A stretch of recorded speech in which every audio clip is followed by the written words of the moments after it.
the black mother, the strength of the nation, as she prays and cares for her family.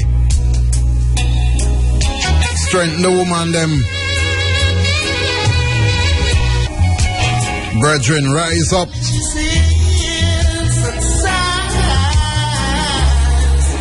Yeah, man, stand by the ladies. Tell me why. Help them in the struggle to raise good children. Life is so very hard. Need no reminder. But I'll keep on pushing. Life is so very hard. Glad to see my children grow. Takes more than one person to grow a child. Happiness I'll never know. Takes a whole village, a nation.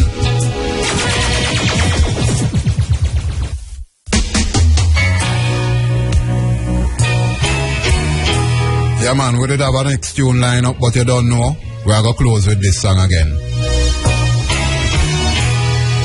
3 minutes now to 6. 3 minutes up to the running African time. Live outside broadcast from Winifred Beach, Kabooma at Kheru.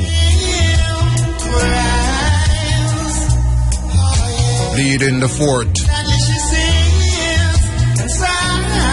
Leading out the forces. Tell me why the black mother prays. As we celebrate the people's victory. Find the happiness I've never known. Brethren, yeah man, stand up with the woman them. Help me to find our strength. Help them to find the strength. 'Cause what I have is already spent. You don't know, Jah guide, Jah bless.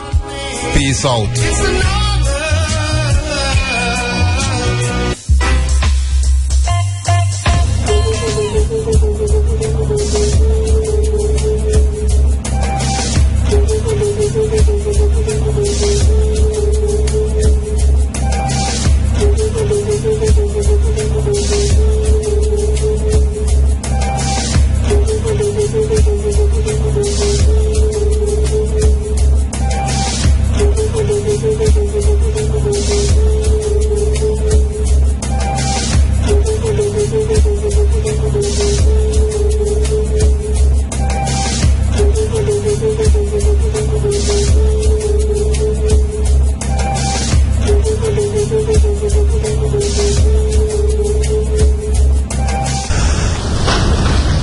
In the name of the African ancestors who began the march of humankind in the womb of Mother Africa, we ask these ancestors to be with us, to strengthen us, and give us a vision for the future.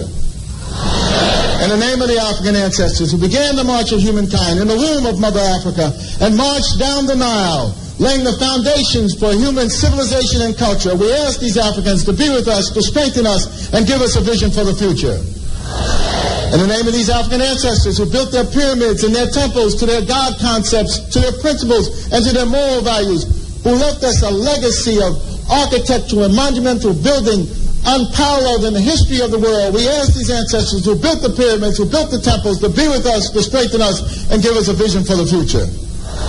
We ask these African ancestors who took this African culture and extended it throughout Africa, building the stone cities of Zimbabwe, building the empires of the Sudan, Ghana, Mali, and Songhai, building the Swahili city-states along the east coast of Africa, and in Christian Africa, asking King Lalibela and giving him the courage to build the 12 churches of Lalibela from the ground down, monuments to the world.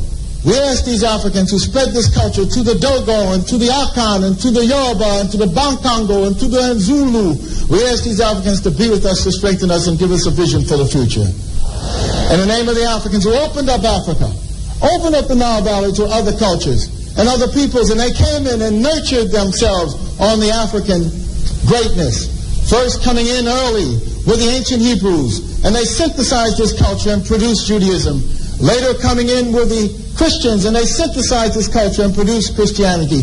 Coming in were also the Greeks, who took the African culture, synthesized it, and produced Greek civilization. And then later, the Prophet Muhammad, and with the Arabs coming into the Nile Valley, they synthesized the culture and produced Islam. We ask these African ancestors, who as part of their legacy laid the foundations for Judaism, Christianity, Islam, and Greek civilization, to be with us, to strengthen us, and give us a vision for the future.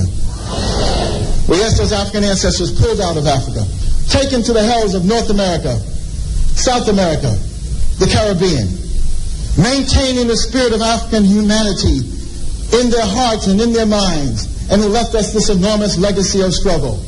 We ask those Africans who resisted enslavement in the villages of Africa, who resisted enslavement in the shores of Africa, who resisted enslavement in those forts and dungeons, who resisted enslavement in the holds of those ships, who resisted enslavement when they arrived on these shores in the New World. We ask these Africans who ran into the highlands of northeast Brazil and established for 100 years the first free republic in the Americas, the Republic of Palmares, and their last great leader, Zumbi, who spared and sacrificed. We ask these Africans who replicated the Brazilian experience and went into the highlands of Jamaica and became the maroon-free communities. We ask these Africans who went into the backwoods of the Guyanas and Suriname and created free republic of the Suramaka and the Ajuka. We ask these Africans who went into the backwoods of Georgia and the swamps of Florida and moved with the Seminole Indians and resisted oppression. We ask these Africans who left us a legacy of struggle and resistance, the likes of which no one in the world has, to be with us, to strengthen us, and give us a vision for the future. We ask these Africans who created and laid for us a foundation of struggle and resistance that was passed on generation after generation, that was passed on to Harriet Tubman, who fought her way out of enslavement and became a symbol of freedom for all of us. Similarly, Frederick Douglass and hundreds of thousands of others fought their way out of enslavement. We ask those Africans who went with Boukman Dessalines to create the greatest revolutionary experience in the history of the world, the Haitian Revolution, leaving us a legacy, the likes of which no one else has had. We ask these Africans to be with us, to strengthen us, and give us a vision for the future.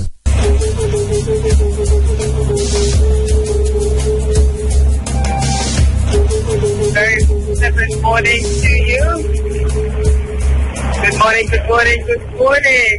We are coming to you live from the Winifred Beach in Portland in the community of Ferry Hill. Good morning to you. Welcome to the Africa Forum. It is Running Africa. I am Pabuma and Kheru. The team is here on the ground. I'm outside broadcast team, my co-hosts, engineers, broadcast assistants, producers, all here on the ground in Portland. Going to start off with my co-hosts as we say good morning to Nicholas Evans and Roger Hansel. Mr. Huntley. Good morning, morning, Dave. Good morning, Kabu. Morning, Roger. Good morning to you, Kabu, everyone. Yeah. All right, as we said before, the entire team is on the air. Nicholas, who's on the team today? First, myself, you, Roger, Romy is here, Mission is here, Monique is here, and Ricky is here as well. It is indeed a big team that is on the ground this morning, and in the studio, Shane handing over now to O'Brien. So good morning to you, O'Brien. Good morning to all our listeners on Making Sense at 9fm.net. Good morning to you on the 107.1, all the way to 107.9. Thank you so much for joining us on the Africa Forum this morning. This must be simply, easily, and so the best assignment we've ever had. Is that so, Nick? Definitely. We're at the beach. Right, Sunday morning at the beach. Sunday morning at the beach. And what a beautiful beach it is. A natural partner for Jamaica. Say it again, Nick? A natural partner for Jamaica. I'm telling you, this is one of the most beautiful beaches in the entire island. We are very proud. I don't know if the listeners can actually hear the wave, because we can hear the wave just coming in, and I'm telling you this clearly outside to be broadcasting from Winifred Beach. This is a long beach, Roger. How long is this beach? It appears to be about 500 meters or so. Not Roger. Is it really? We don't get Roger. Yeah. I think what you said, you can see, right? Don't say No, we kind of used to be in Jamaica. I mean, you know, we have God metric, but I mean, I would say this is about 1,000 feet. No, listen. Nick said about 1,000. What did you say, 500? Feet. I just trying to say. I'm saying it's about 500 meters, you know, the first time. Okay. Yeah. Oh, that's very forward. 21st century man, okay. So, are you agreeing? Are you in fact agreeing then? Agree. Well, I mean, we're close. If the whole measurement of score, you can calculate them and put them together. Alright. Okay, and as I said before, it is really one of the... In Jamaica, I mean, we know we have gone metric, but I mean, I would say this is about 1,000. No, listen. Nick said about 1,000. What, 500? Feet. We're just trying to do I'm saying it's about 500 meters. No, the coastline. Okay. Yeah. Oh, well, that's very forward. 21st century man. Okay. So, are you agreeing? Are you in fact agreeing then? Thanks. Agree. Well, I mean, we're close. If you take the whole measurement and so on, and you calculate them and you put them together. All right. Okay. And as I said before, it is really one of the most beautiful beaches in the island. It is Winifred Beach. There's the reason why we're here, and as you heard before, the entire IRFM team on the ground. My name is Kabuma at Kheru. My co-hosts this morning, including Nicholas Evans, Roger Haspel, and of course the producer this morning, our producer is also on the ground, Michelle Scott, our broadcast assistant, Monique Price, and we also have, and we're very happy to have this young man with us from the days of this corner until now. Now in college, but with us this morning, Romain Murray, and of course the chief engineer on the ground is Ricardo Powell, and the team will be here until 10 o'clock this morning. They're broadcasting live, and there is a reason why we're here. As we said before, we are celebrating as much as we're acknowledging. We're celebrating a partial victory regarding Winifred Beach. We're also acknowledging the fact that this has happened, and we're doing that on the ground here at Winifred Beach. We thought that this was a place to come, and one of the things we're doing this morning in terms of broadcasting live from Winifred Beach is actually to say to Jamaica and also to the authorities that for us Winifred Beach is significant. It is relevant to the struggle for public access to beaches across Jamaica. It is sad that in this beautiful island, Jamaica, so many of our beaches are privatized. That's number one. But not just privatized, that the entire Jamaican citizenry is denied access to the beach.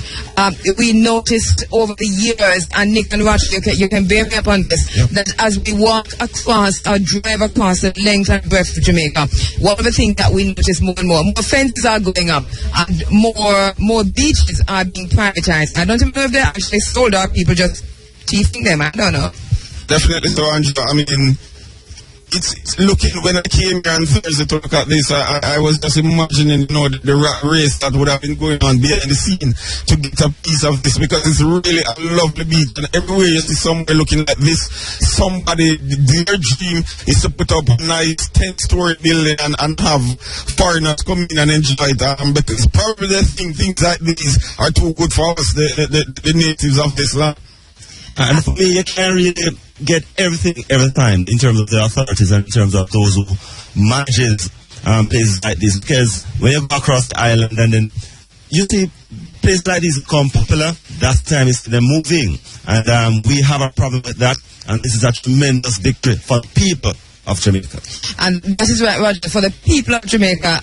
One of the things that we have noticed also in terms of some fences are going up. That's all right, in a way, putting up fences. Let us say we can live with you putting up the fences. But why deny the people access to the beaches? Because if you travel across the world, Barbados is one such place, Cuba is another place, that, you do have some fences, and you do have beaches that are opening, hotels opening onto beaches. things. And you stay there too when you go visit as a tourist, whatever. But there's always public access. In other words, you can at any time see the citizens of that country using their own pathway, public access to the beach. In Jamaica, it's all or nothing. You take it or you lift it up to, whatever. So I think that is why Winifred Beach is important this morning. And one of the reasons why we're here is that I have been coming to this beach since 1987, and I know people have been coming before. So this is not a fly-by-night. People have been using this beach forever, and we found, 7 years ago, that there was, we heard some little argument, some little chatter about whether or not the beach would be privatized. And then 5 years ago, it intensified. And then 3 years ago, 5 years ago, I think the Winifred Benevolent Society was formed. And then 3 years ago, members of the Winifred Benevolent Society took the UDC literally to court, and there was mediation. We have that information coming up later.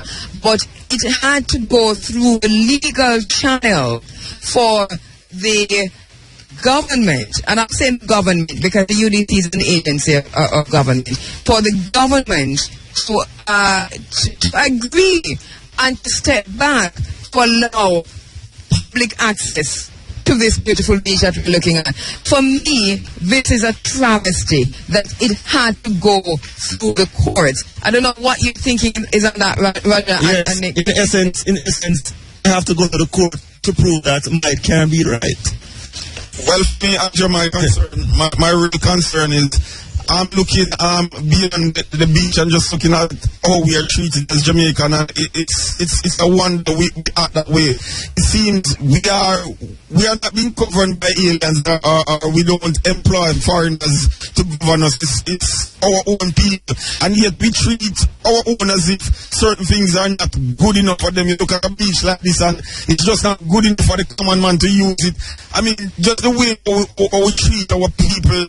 No wonder some of us as people in Jamaica, we feel our self-esteem and self-concept is not so high, because the way we're treated, and because we Jamaicans are now allowed to use a beach. You don't have this lovely white beach, places where rocks and stuff are where nobody probably is interested to put up a 5-star hotel. Really. And Nicholas, I think you made a very, very good point. And regardless of what the authorities might say, and we've heard it, we've seen the press releases and so on, there has to be a coming together at some point of the people and the people's representative. It's an interesting thing that we're talking about, coming together of the people and the people's representative. But it is what it is, a coming together of the minds of the people's representative and the people for that understanding to take place. And it's a pity that it has to be a conversation, that when you say representative democracy, that it doesn't mean just that. In a representative democracy, who do you really represent? Do you represent the political party, or do you represent the people? And whose interest do you represent? Do you represent the interest of foreign direct investment, or do you represent equally, and even more so, the interest of the people? And how do you square off in terms of your thrust for FDI, foreign direct investment, and representing the people? How do you meet in the middle and all of that? And I think this is where we have a problem in the midst of globalization, and a situation where we are not active participants in the globalization process. In the case, if anything, we are being globalized. That is our problem. So that in that situation, what we find as we are being globalized is that our rights, our basic rights, are being trampled on and this is not to be xenophobic, it's just looking at the facts. Our basic rights are being trampled on as our governments, and this is not political parties now, governments reach for foreign direct investment. I have a serious issue with it. We see so many foreigners coming in, building hotels, buying up vast areas of property, including beach areas, and in the midst of that, side effect of that a deliberate attempt is to deny Jamaicans of public access. And it doesn't have to be so, Andrew, because I mean, two experiences. I've been in the Bahamas, and I see the people having beaches like this, long stretch beach where they set up buildings like these. I mean, half structures, and I mean, when you look at the beach, crowds. I mean, hundreds, thousands of people are there, I mean, experiencing what the beach has to offer. I have been in the Dominican Republic with a long stretch of beach. Every part of that you have hotels, bordering hotels, and people, when you look at the beach, I mean, it's beach, I mean, thousands of people lining the beach. There's access, I mean, like probably every 500 feet, you have access for the public to walk up to the beach without going on to the hotel property. And I mean, it's just natives and tourists and everybody mixing. And I'm wondering, why can't it be so in Jamaica? Even if you have a hotel on the beach, why can't there be public access where Jamaican people can walk onto the beach, use the beach, tourists use the beach, everybody use the beach, and treat us as if we are equal human beings, regardless of our class, color, creed, basically. No, Andrew, and I'm here thinking under the landmark ruling in terms of what happened here at the beach. We want to see how much this can guide policy towards the betterment of our people as a whole and the access of very, very critical areas here in Jamaica. We want to see how this will direct and guide policy. And that is the point, and that is why we're saying Winifred is literally ground zero for that. Winifred Beach for us is a precedent. Winifred Beach for us represent people power, true people power, what people can do and what people will do. That is what Winifred Beach represents to us. That is why it is important for us to come here. We welcome everybody who's gathering, because you see, we came here, it was still dark. Yes. To say that in a biblical way. We came when it was still dark, and we were actually privy to the sunrise in terms of day just lighting out through the dark, and then all of a sudden, whoop, it's daylight. I don't know how many, well, you see that if you're an early riser, but I don't know how many of us have seen it on the beach, right? Unless you live on the coast, and yes, from over here, so we see it a lot, but I'm not quite sure that a lot of Jamaicans have witnessed this kind of a daylight just popping out over the water. Especially from the eastern side of the island. I'm telling you, it was something this morning when all We are in these, right? Yes. when all of a sudden it was no longer night. Alright, so really, really a beautiful day on Winifred Beach, and one of the things we see happening, lots of folks coming in, and I don't know who got their free Winifred t-shirt, but I got mine. Jesus! Michelle on BM's. No, honestly, she down there jumping up and down in hers. Something not for you, Stefan? No, okay. She got hers as well, I mean.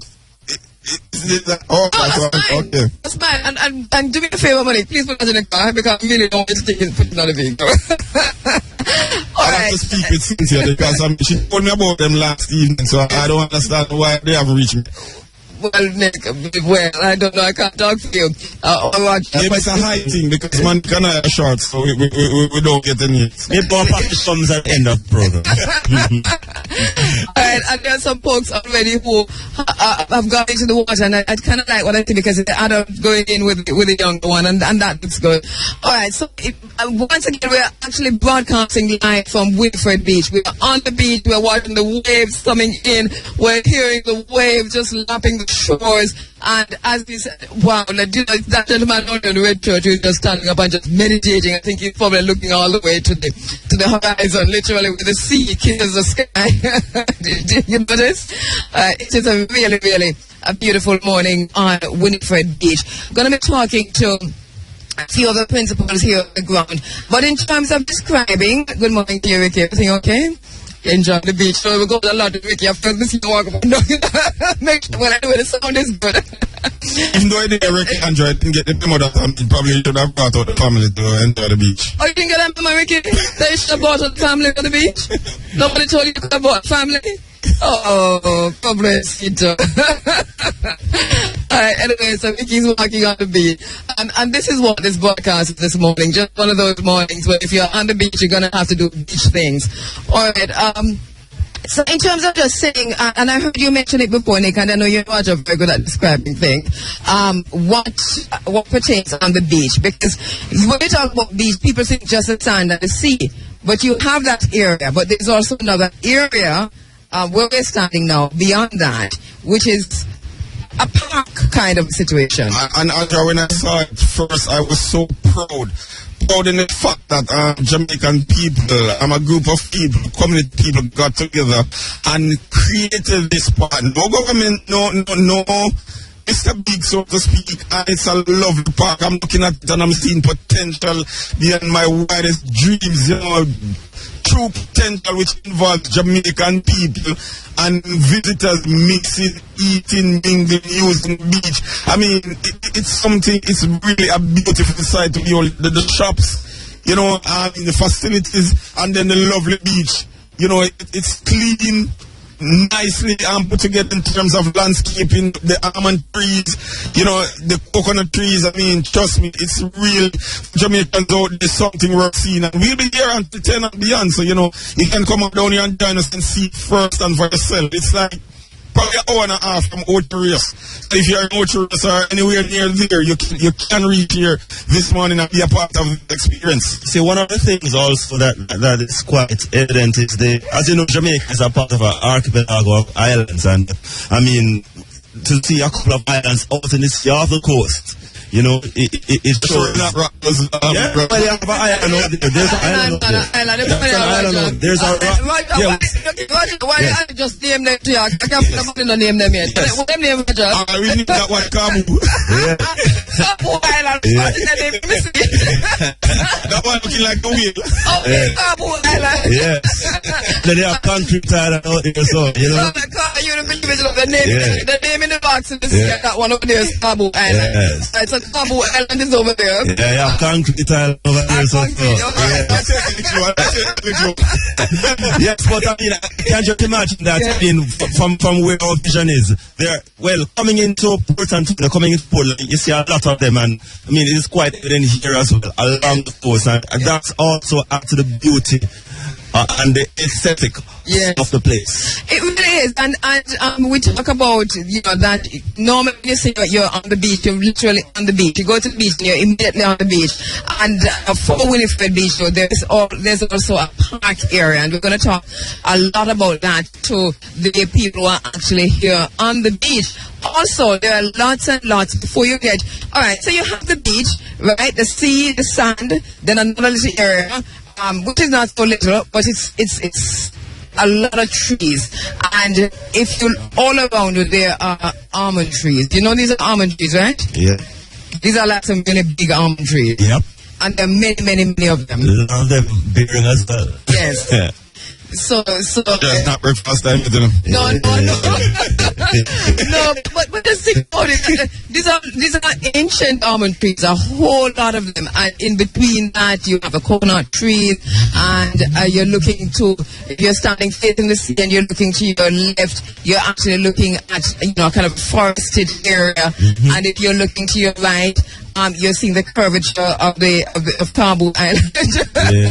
Yes. There's a little spring down there as well in Kheru. There's a little spring, nice clean water, and there are signs saying no soap. I mean, so someone will have to tell us at some point during the broadcast why the signs no soap. Mm-hmm. Done by the little springs down there. I think I don't want to contaminate the water, but I mean, I'll find out. Because I suppose that water, you can drink that water just like that if it's a spring. Yes, it's a nice spring. Yes, so can really areas. The picnic area. Yeah, in terms of where grassy area, you can probably play for it's not ordinary spot, it's not ordinary place. And I suppose that is why the fight that lasted a full 7 years was such a hard and a long fight. 7 is a good number now. Today is December 7th, Yeah. You know that. That's 7 for 7. A good something that. Today's my mother's birthday too. Happy birthday, mommy. She's 77. Well, getting there. I'm just looking at the Kheru. It's no wonder why there has to be a fight. Regardless, I'm of the view that it's the people who are using it, who are benefiting from it, who are earning from it, who created this lovely park. Yes. But, I mean, they would have created something and given somebody an idea. That's it. Somebody who can outspend them by far. Yeah. I believe it's not good enough for them. That's always been the case. I mean, we do the dirt work and we create the ideas for Mr. Big Man. And Mr. Big Man do him thing and then we have to fight him just to get all right. That always been the case. We see things done happen here in Portland, and I'm sure it's happening other places in Ireland as well. I'm telling you that the fight was worth it. I'm going to be talking to Carla Golato and also other members of the Free Winifred Beach Benevolent Society. And I know if that is that Ashley? Ashley, if that is you, blink your light. Is Ashley no? No, she's not here yet. Oh, It's the SDC, but Ashley has told in the comments. Okay, alright, so that is SDC big, right? And Ashley said that no. Alright. Okay, so we're going to be speaking with Carla Golato, who is the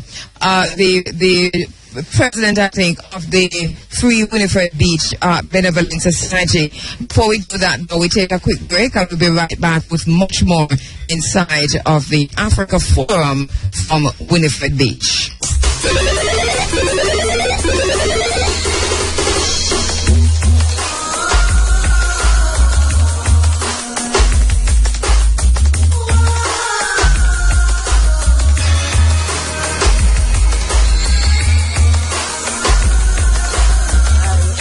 Really rocking, you know.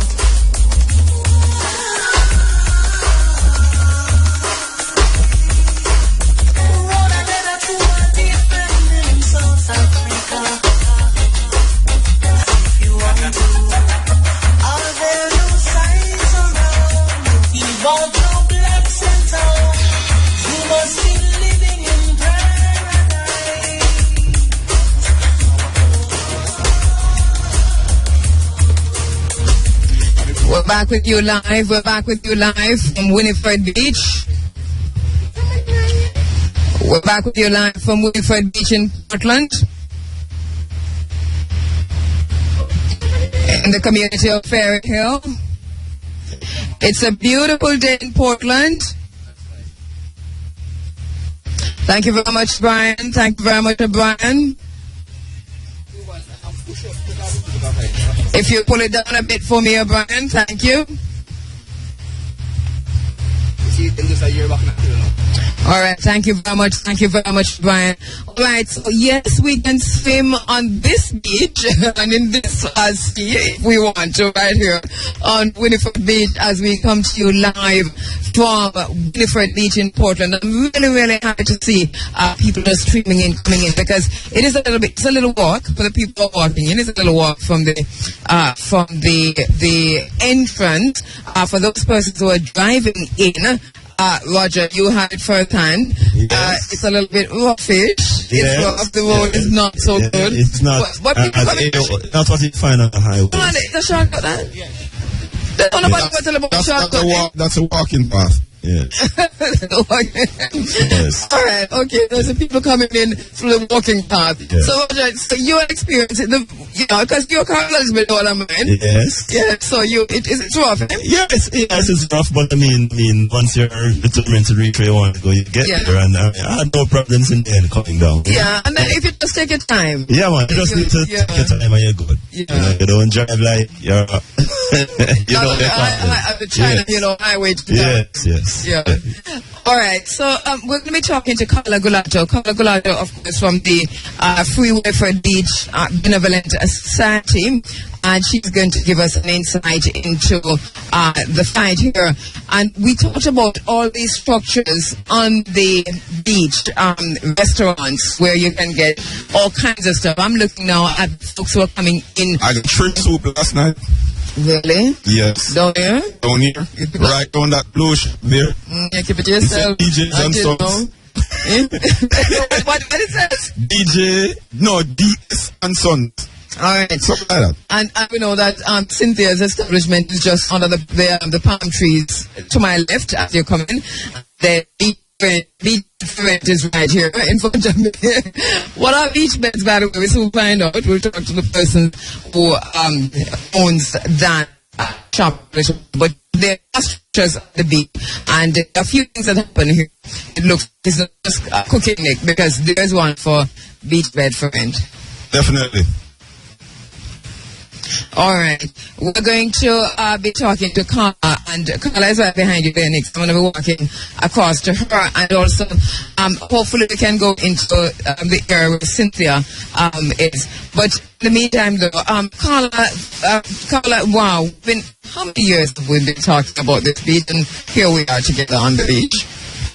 A lot. It's many years. It's many years, and today is a special day.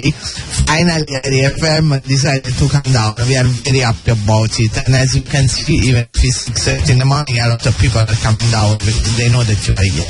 And that's really, really good. I'm just watching the people coming in and saying to myself, wow, they must have got up pretty early to be streaming it like this. But Carla, do you know this is not the first time we're broadcasting from this beach? Oh, I didn't. We did so. Yes, Nick? Yes. Do you know that? Yes. You know this is not the first time? Well, I thought this is the first time. I'm not sure. Only one. Because I did that broadcast. It was many years ago. All right, listen, it was the same year. This is what I can use as the landmark, right? It's the same year and the same day after Michael Manley left office, remember? And then there was going to be... That was 1992. You remember when P.K. Patterson won over Porsche? Yes. Right, it was that very same day. From under that tree. That's a long time ago. But this is historical place. Winifred Beach is not only a beach, it's a place because people know it, use it, and many things have been happening through the years because it's heart somehow of the community, but not only for real, the full Portland. I would love for you to see what happens when there is a real holiday like Easter weekend or Heroes Day. You cannot even walk. You have to ask, excuse me, sorry, because it's full. And something that I love to see is when you have the big posters coming from Spanish Town and coming from Kingston. It's inner city community people, right? They pack up the picnic, take a trip, reach there, and they're real party, because they love it, they're fun, they dance in the water, they dance out from the water, they have a beautiful day. This is really one of the biggest beaches, Carla. This is one of the longest beaches in terms of what we have left for public access. Well, basically at this moment, this is the only one in this area together with Long Bay. But Long Bay is pretty far. Plus, Long Bay can be dangerous because the sea is quite rough. It's a beautiful place too. The other one was Boston Bay. But since some weeks it has been taken over by NEPA, so they will fence the beach and there will be an entrance fee even at Boston Bay. So it's going to be same as all the other beaches in there. It is very unfortunate that there is no sense of community and no willingness to allow people also to use the beach. I don't dispute if there is some public beaches and private beaches. People can decide. You want to go to the private one, go. But there should be spaces left for the people. I mean, if you go a couple of beaches here in the area with the entrance fee, we are talking about 1,700 J to enter. That's a lot of money. Plus, the flavor is different. I mean, it's not anymore a place where everybody goes. They're selected people. And as we talk about Boston Beach, Boston Beach has been in a deplorable condition over the years, and since last hurricane actually. And one of the things they said just now is that so it perhaps taking it over from the Parish Council. That's what we heard because we went to the Parish Council a couple of days ago to explain what was going on today, and the lady from the Parish Council was telling us that they don't understand how from the jurisdiction of the Parish Council the beach end up under the jurisdiction. Beach is not in a good shape, not only because nobody's doing maintenance, but because it's getting smaller and smaller. The sea is biting the beach every year a little bit more. And this is one of the reasons why I am so wild if I discover that somebody takes sand from the beach. It happened here. That people were coming in the night and here at Winifred? Yes, it happened here that people were coming down in the night with a van or truck, and the following morning you find a big hole and missing sand. So we decided to put somebody in the night which is controlling that nobody's doing it. And plus, we know basically who usually does it. We went to talk to them and explain, and now it looks like it's much better. But we have to be careful because I don't want that the same thing happen here. Erosion, and natural erosion is one thing, but that human beings help it, no. As you talk about people taking stand from the beaches across Jamaica, and especially beaches that are public beaches where the public has access to, that we're still waiting to find out what is the latest in the situation that happened. Was it in St. James, in Trelawney, was it? Where sand was taken from the beach? 500 truckloads. 500 truckloads. Trelawney, Nick? Yeah. Who took it? We know who took it? No, we haven't officially heard. I don't even know if they are even investigating who took it. There were some investigations which end up in the most terrible way, because the only one which has been charged basically is the driver of the truck. And he is totally innocent because somebody give you a job, you don't know if you got permission or no. The ones which send him, no name and face. But we need to get a name and a face. This is how you got democracy, isn't it? Definitely so, but it sounds familiar in Jamaica. I mean, it's always the little man who has to take the fall. Roger, we're going to put you on that story. What you doing over there, Roger? Well, I'm there listening, I'm here listening and observing, and yes, the truth of the matter that we that they had started some investigations in that case. But you know, things go in Jamaica. I mean, when as I heard the little small man get catch, I mean, that's where it usually stop. And then gonna hear who is behind this and who. I mean, 500 truckloads. I can't just a little small man. No, what are you doing with 500 truckloads of sand? Yeah, you know. So, did they return the sand by the way to the beach? Come on, Andrea. That's true. We cannot sleep in on it. And we need to put back the sand on the beach. How are we going to put it back from?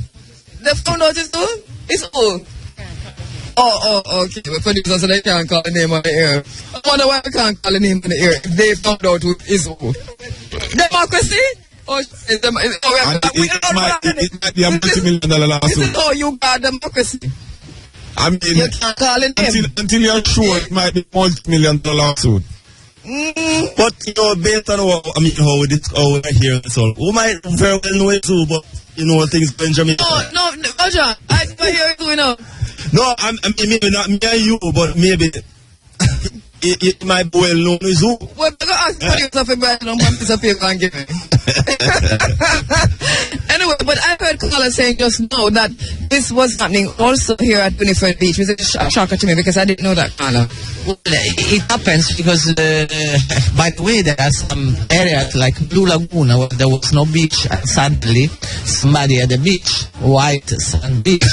So I don't know exactly where the beach, the sand is coming from. I know the jet was coming down heavy. They were taking sample of the sand over there and trying to find out where they took it from, because if there is no beach at all, and then in a week you have a lovely little beach, you must have taken the beach from somewhere else. As I said, we are determined to defend this, because if we don't do that, the beach is going to be heavily damaged. Plus, on the bank, on the both sides of the beach, there are some areas where the turtles make nest. So if people goes there and dig it out, you kill all the eggs, you kill everything. So we have somebody now in the night, he take a picture of the ban or whatever, because I don't want something happen to him, and then the following day we look at the plate and try to do the follow-up. These people are this is what I'm proud about, you know. Yes, and hold on, don't forget that, just to say that the car was not suggesting that Blue Lagoon took the stand from Winifred Beach. You sure? But here or Sansan, these are two beaches in the area. Right. So just get that. Yes, I'm saying this is what I'm proud of. What I'm seeing here is like people power, people deciding, the ordinary people deciding that we need to protect this, and you know we have to do what we have to do to protect this. We have to create this, and you know, just looking at it makes me feel almost angry to think that having done all of this, somebody might want to take it away. Yes, Nick, I know exactly how you feel, and this is somebody or an agency. And you know, I know the UDC put out a press release that we're going to talk about later to say that this was always a public beach, it was always public access and so on. But we're going to talk about how we got here, why we're here. This morning we're celebrating that partial victory, and we're saying partial victory because there's more to come. But we want to take a quick break and come back, and then after that break to talk to the people who are gathering here on the grounds at Winifred Beach, on the beach, because believe me, it really is good to see so many persons gathering on the ground here at Winifred Beach. Nick, and Roger, I know you're standing behind young men there who have come in. Just find out from them who they are, where they're from, and how they're doing, Tony. Ganga Tony? Yeah. What kind of fish that? A red fish. A red fish? Fleshy? No, bony. Bony. A bony fish. You can't eat. Ganga Tony can't eat. They can eat. Yeah. Eat with the rice and peas and them things. That sounds like a fish fried with bread, man. Come again, what you say? Right. Fried? Yeah. Okay. Yeah, man. All right, so you go, how far out you go? Like where? How far out you go? Sometimes we go on boat and catch fish. We go all the way around on the rock. Yeah. And you come here all the while, you say? Yeah. All right, good. All right, and once again, just welcome the persons as they come into Winifred Beach. This is really, really a beautiful morning on Winifred Beach. As I said before, one of the most beautiful beaches in the island, and Carla has been telling us, one of the only remaining free public access beach. Basically, in this area, at the moment, this is the only one. If they close also Boston Bay. I am sorry that today the seaweed is the only one which realized, right? You see, this is another thing. All this weed is coming in because somebody has damaged the reef. Because usually the reef is the barrier between the sand and those things. If somebody don't take care of the place, then you cannot complain when damages are happening. Because at that time, it's late. Like you already lost your battle. That's why we are so determined, because I'm very happy, that we get support from the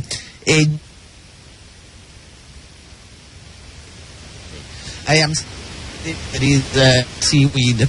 It's the only one which has been legalized, right? All this weed is coming in because somebody has damaged the reef. Because usually the reef is the barrier between the sand and those things. If somebody don't take care of the place, then you cannot complain damages are happening. Because at that time, it's late.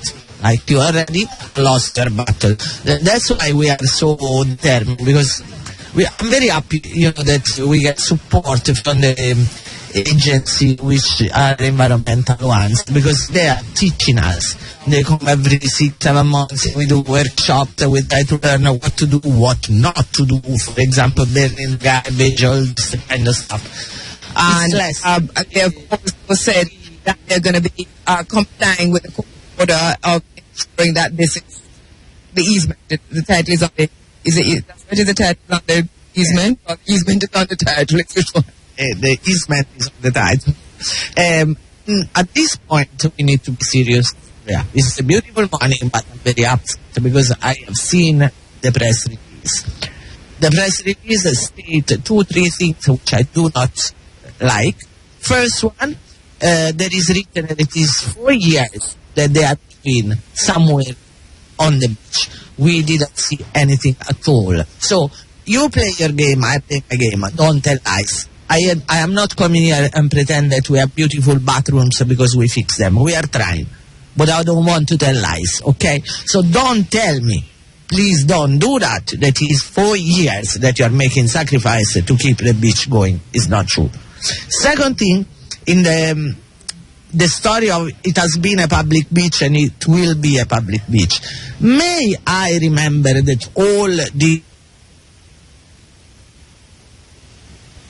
first one, there is written that it is 4 years that they are doing some work on the beach. We didn't see anything at all. So, you play your game, I play my game. Don't tell lies. I'm not coming here and pretend that we have beautiful bathrooms because we fix them. We are trying. But I don't want to tell lies, okay? So don't tell me. Please don't do that. It is 4 years that you are making sacrifice to keep the beach going. It's not true. Second thing, in the story of it has been a public beach and it will be a public beach. May I remember that all these struggles started when they had a public meeting in Port Antonio, coming with some big plans with villas, great house, whatsoever, and this was not going to be a public beach. This was going to be the beach of a big resort, right? Now they say yes. They say yes because why do you think we went to court? It's not that we are particularly wish to go to court. But the thing is, there was a huge threat. And the threat was not the fact that this was public beach. The threat was that it would have become a private one, part of a big complex.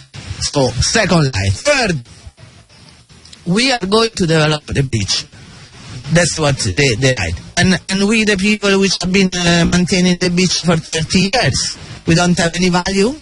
I think that we have the huge value of people with no name, no office. We don't have any value. I think that we have the huge value of people with no name, no fame, no nothing, working like donkeys for 30 years to keep the beach going while they make plan. You know, these are some very good points, Roger, and I see you nodding raised by Carla. This is very interesting because I saw that press release.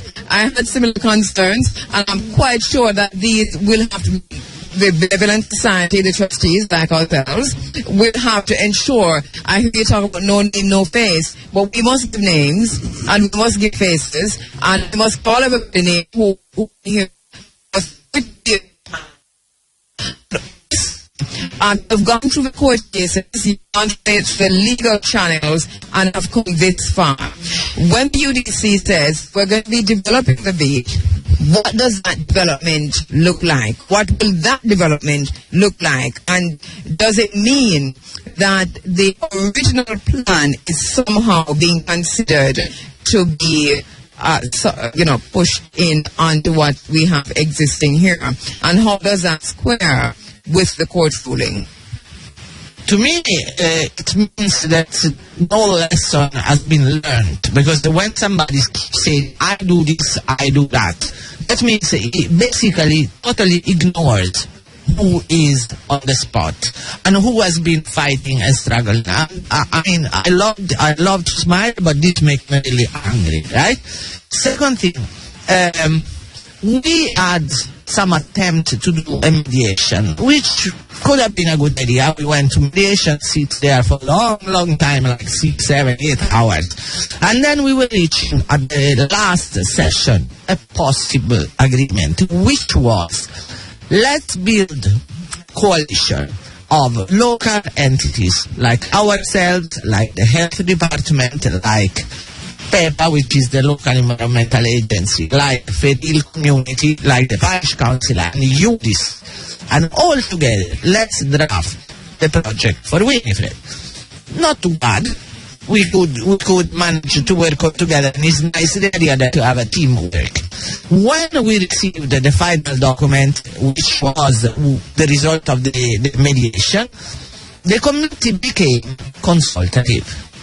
I don't know if that is clear to everybody. Consultative means that you draft a project, but the last word is not yours. The last word is belonging to the owner.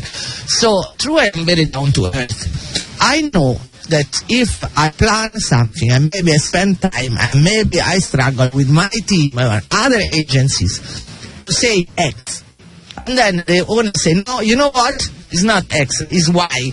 So what am I sitting there for? The idea was that this committee was the one which had the power. So the committee do it. Wow, we have so much to talk about. Remember, we said, Nick and Roger, we said that this, for us, and I'm sure for the Winifred Beach Pre-Winifred Benevolent Society, that this is a precedent, that Winifred Beach is an example. Winifred Beach represents the power of the people, the true people power, and that we are here not just to celebrate, not just to acknowledge, but also to identify that this is ground zero, that this represents that kind of a spot, a space for us. Definitely so, Kabu, where people will know that if they stand up together and if they persevere long enough, then, they might be able to achieve certain results, because certainly, having heard 7 years ago the big plan for this, and then it intensified 5 years ago. If people were just grumbling around and did nothing, by the way, some organized thing going to the courts and all of that, then this morning chances are we could not be here, and some of these shops and stuff we see here where people are making a living from them, they probably would have gotten notice already and, on their way out. But beaches going to the beach should not be a privilege, you live on an island. Live on an island, you're surrounded by water, Going to the beach become a privilege. But it is what has been handed down to us as African descendants in this country, at the abolition of slavery, we were thrown out there. And the same thing continued to be perpetuated over and over and over and over and over. But it's ourselves. Ourselves, enslaving ourselves. That's the thing. Exactly. And remember that Africans, enslaved Africans, were relegated to the lowlands. Yes. And they who enslaved went up into the hills. Now they're coming back down to come to the lowland. I know I'm going to pray, but I'm on a platform. So that we have to look at our education system, which tells us that once you have achieved a seal and a piece of paper, you're higher than those we left behind, higher than them in every way, so you can enslave them, receive mentally. That's the thing. Hello, swinging the beach over there. Hello. Hi. Alright, remember if you're swinging the beach. Okay, listen now, in the sea. Carla did mention that so we're seeing seaweed this morning, and I saw that all the way coming into Portland, by the way, after the heavy rains. And time up at it, and you mentioned reefs, and we're going to talk about that when we come back from the break. We're going to go to a break. We'll be right back.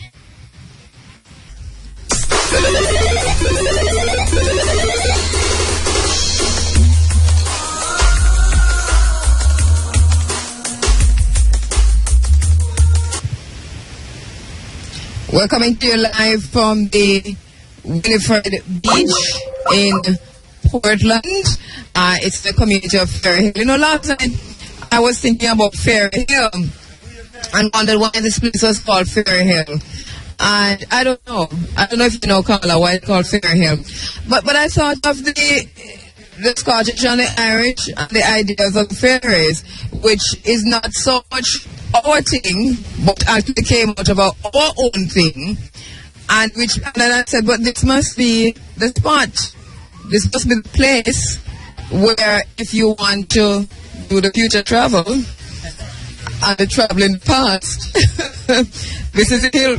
I don't know if there are fairies, but it is a magic place. Right, but we didn't call them fairies. The thing I'm saying is that, so if it's called Fairy Hill, that when the enslavers came in, they might have looked at the place and said, oh, so this is where, our ancestors would have made the travel back, the spiritual travel back, me attack, I don't go down that line, but hey, it is a magical place. It is a magical place, and it's, as I said before, heritage. I am in Jamaica only since 25 years, but when I came in, it was like this already. I remember my children, now my grandchildren, everybody playing on the beach, little soup, little chicken, little calabash, two rastaman, music. That is the flavor. By the way, we never talk about visitors. Visitors love Winifred Beach, love it. We have a website where they post their comments. Everybody says, the other beaches are nice, this is Jamaica. And they like it like this because they want to meet Jamaicans, they want to see how they eat, they want to make food chat, they want to share things. When you have tourists in Portland for a week, One day they go one place, the next day they go to another place, the other 5 days, regularly they come down here.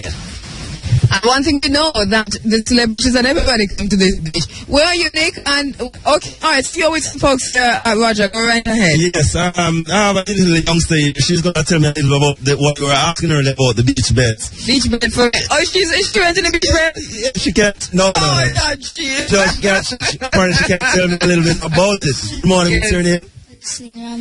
Let's see. All right, tell me what is the beach bed? Something of this one. Oh, okay. What is it, man? I mean, you have any examples here? Any right now? I don't see any. You don't see any. But tell me about it. I mean, after what do you go? You carry it out in the sea and what? You swim on it, I can go out in deep with it. Yeah, it's a float. It's a float. It's like a float. Yeah. It's not actually something that you can lie on the beach and so on. You can lie on it. The beach? I understand here. Yes.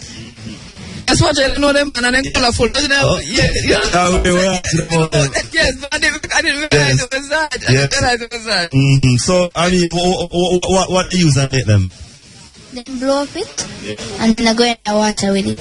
Okay, so it's something that you have not, you don't make it here, but it's like you bring it in. Yes. So, are you from this community? Yes.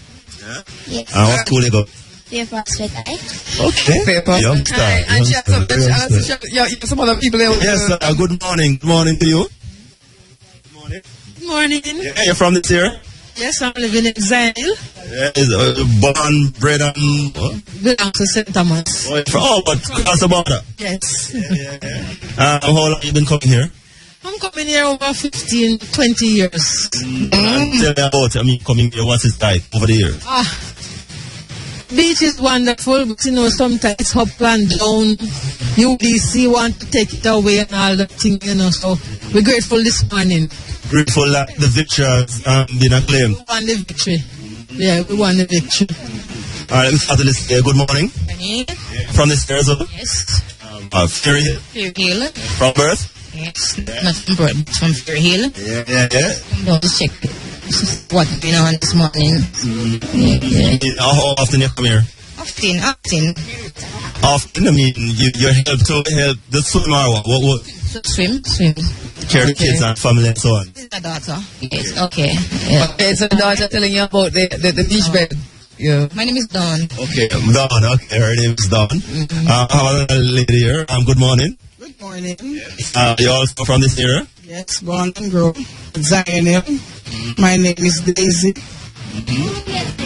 Daisy, and you come here to swim as well, or other things? Come every morning, exercise and swim. Wow, every morning. That's nice. Wow. That's good, yeah. You say you have something to say quick? Yes. I want to say happy birthday to my brother, Fred Ortiz. He's a fisherman in Port Antonio. And he's coming here this morning too. Okay, so happy birthday to Fred.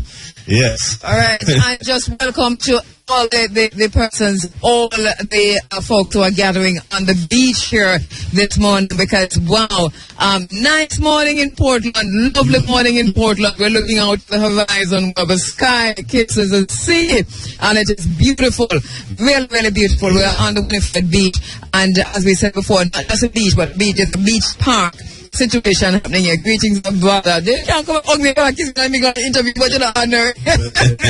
Golato, what's the name? Spanner. Say that again? Spanner. Alright, Spanner, interview now, a little bit. So, how are you doing, Spanner? I'm alright. I love the work that you're doing. Over the years, I've been taping you. A lot of tape and a lot of work that you are proud of you so much. I can't tell you have Rota Baruka. Alright, thanks, Spanner. So, what good we soon see you? Love where you come to. Alright, how are you doing, my brother? Not bad. I'm very happy this morning to be here. And I thank you for your IRFM crew to be in there this morning. It's been a wonderful morning, although the struggle has not even begun yet. But I've been here for 22 years. You've been on the beach here for 22 years. What do you operate on the beach? I do craft work. But apart from doing the craft work, I joined the Bolivian Society because it's been well to us. Because without we fight for this beach, from UDC, we couldn't make possible this morning that all these people are getting here today. So, I'm really feeling overwhelmed within myself, Although I said it's not finished as yet, you know. Yeah, tell us about that, because you said it's not finished. What do you want to see? What do you want to see happen next? Well, we want to see more people joining in with us, because a small amount of us have been struggling for years. Although everyone is gathered this morning, but as you can see, different people in their different t-shirts and so just a handful of people. But even for many years, we've been going around telling the people that let us fight for the beach, to keep it public so everyone can come and enjoy. Because other people do this for us. Our ancestors are passed on as fight for us. My mother told me they have to fight the same way. So I think it's my duty to fight for the beach so it can be public for the future generation to come. I must also give thanks for all the not here to be in spirit today. Must be in spirit here with us today. Dan Maxwell, Mr. John Maxwell. And there was a counselor in this community. His name is also deceased. His name is Mr. Calvin Bedford. He have done a lot for us too, you know. So we keep the struggle. It's very hard. I remember the work of Mr. John Maxwell, as they talk about, and he was somebody who we interviewed many times about the beach. And one of the things, and Carla keeps stressing that too, that he has always said, is that we must know our rights, and that if you've been on a beach for over 25 years, then rightfully you cannot be just moved from the beach. You have legal rights. Yes. So yeah, that's what they always tell us, you know, and I believe that's true. And it must go like that, you know. In Jamaica, because of the government and the different agencies, the people intend to strafe away and not want to stand up for their rights, you know. But everyone have a right. We are part of the government, and if we cooperate and unite together, then we can move mountains, you know. And this morning, I'm feeling good. I'm really feeling good in my spirit, you know.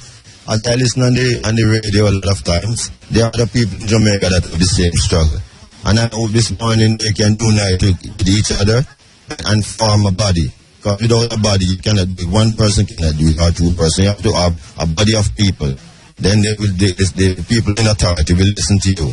You know, and that's a very good point you're making in terms of giving advice to other persons across Jamaica who have the same problem. Right now, Fisherman's Beach in Old Rios, Little Duns River, we have beach in Hanover, we have beach in Trelawney, we have beach in St. James. From Negril Point, Torrance Point, Jamaicans are being denied access to the beach. And you're saying to them, after 7 years of fighting, what is your advice to them? Well, I'm telling them that more keep strong and keep the faith and never give up. No matter what happens, you'll have other people try to discourage you. Because we go through that in our own community here. We have people that even come out and say, let UDC take it. But it's not belongs to UDC, it belongs to every Jamaican, you know. So you have to fight. If they comes in, they try to take away the place, not your home. If you don't stand up good, people come and take away from your home. So we have to unite and you know, they have to just keep the faith and fight. So the thing is that understanding the UDC and the role of the UDC is that the UDC is a trustee in a way. The UDC manages and UDC keeps the properties and are supposed to keep the properties for the people. So it really is a shame that the people have to turn around and say to the UDC, give up your property. Yeah. In other words, allow us to enter the property. That is a shame. Yeah. It's really a shame because we are all Jamaicans. And I mean, even for the land around the beach, it was given for many years by that was Mr. Michael Manley for farmers to farm, cultivate and live on it and farm. And as years goes by, I don't know, maybe I don't have the tax on paying, but the UDC have taken it over and they have sold it out. Every bit of it has been sold out. This is the only beach on that side. You have Dragon Bay over there. It's owned by Bush Tribe. Yeah? So they sold out all the way, everywhere around there. So this is the only beach that we have. Now, and even holidays, if you were supposed to come here, people from all over the flights are here, you know, enjoying themselves. There's nowhere else to go. It is a fact, and across Jamaica where you have public access to any beach, and I'm telling you, there are a handful, there are just a few across Jamaica, and Roger bearing up on this, and we hear, what's your name again? Maurice Miller. And we hear Maurice Miller talking about this, that when on holiday, the Jamaicans converge on the 1 and 2 little public places that they can actually go to. Yes, that's true. I mean, from time immemorial, that has always been the case because, I mean, you have those times that you have to come and, unwind. I mean, ground. I mean, come back to reality, come back to earth. And I mean, beaches like these are the ideal places for those. And then you have places like these, people coming. Then the time to the people, I mean, what do you just continue? It's an interesting thing, Nick and Roger, that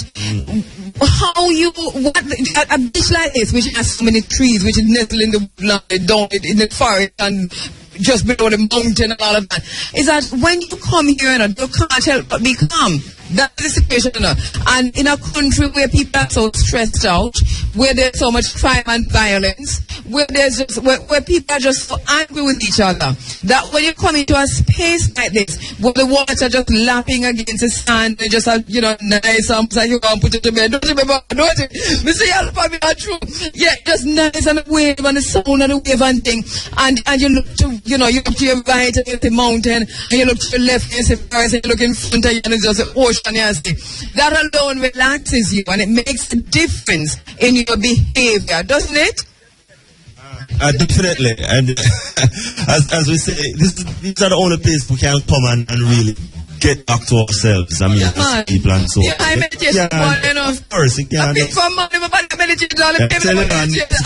more and more people. I mean, and more to see the crowd is gathering here on the beach. Carla knows enough meditation. No, what I was watching is the amount of people. It's only 7 o'clock, Sunday morning. Look at the amount of people which came down. Well, I'm so happy to see the folks coming in though, just coming in and gathering on the beach. This is really nice. What it tells us is that we cannot give up in any struggle, and especially struggle for public access. We're not giving up. Winifred is ground zero. Winifred Beach is our example. Winifred Beach is going to guide what we do. I say to the folks at Fisherman Beach, don't move. Don't move. Don't move. I said to the folks at Little Duns River, do not move. Don't go anywhere. Please give me the names of the other beach, Michelle. All the other beaches that people are being pushed up from Grail Point to Moran Point. Don't move. Winifred is the example. Yes, Little Duns River is another example. I mean, they even run the fence. And with people like the minister paternal and all of that saying that we were going to go down there and cut off the padlock and all of that. They themselves remove it before it even reach. I mean, people power. It is people power. It's a real people power. And that is exactly how you guard democracy. Since it's what you have in a milk cup. A coffee cup or in a milk. My own. Oh, no, alright, I'm gonna check. Hey, it's very nice on the beach, don't it? This is a love. Michelle, I see you nodding. This is a love morning on the beach. I think I'm gonna give the microphone to somebody and just talk on the beach. We'll take a quick break. I'll be right back. 17 minutes after 7.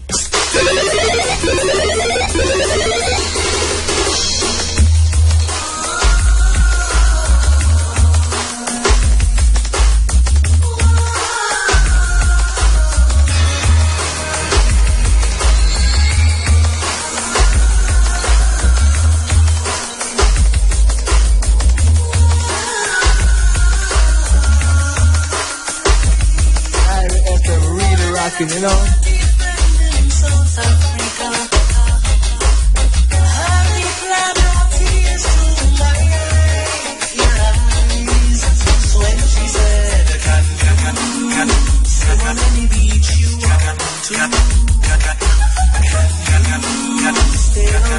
Live from Winifred Beach in Portland, the community of Ferry Hill, and we still have an old theory about this Ferry Hill community. But we are very, very happy to be here. And as I talk to you, if you notice, I'm not picture taken up. So I have to just go and pose while I talk. All right, thank you so much. Thank you so much, Brian. And thank you so much to all the folks who are gathering on the beach here this morning at Winfred Beach. We're going to be walking to the shops too to talk to persons about what you have or what you're doing. What you're drinking, Carla? I am drinking a cup of coffee because I'm feeling coldish. It is kind of chilly, isn't it? Yeah, just a little bit chilly. But I'm happy if we are the voices of the many, because here there are people which really have been struggling for years, and I think today is their day. We are definitely going to be, and we have been doing that, definitely going to be going from restaurant to restaurant to restaurant on this length and breadth of this beach this morning. I know that I shot a lot, but I want to say another thing. See how many stalls? Restaurant, restaurant, craft, etc. That place also is the living for a lot of people. Families which are on the beach with little place since 30 years. They send the children to school with that. And that is a value.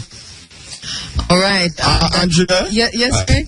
Well, I'm at one of my favorite spots, and we got my shrimp too. All right. So what's the name of that shop? It's JD's and Sons. Who is J and who's D and where are the sons? Joy, that is me. I'm J.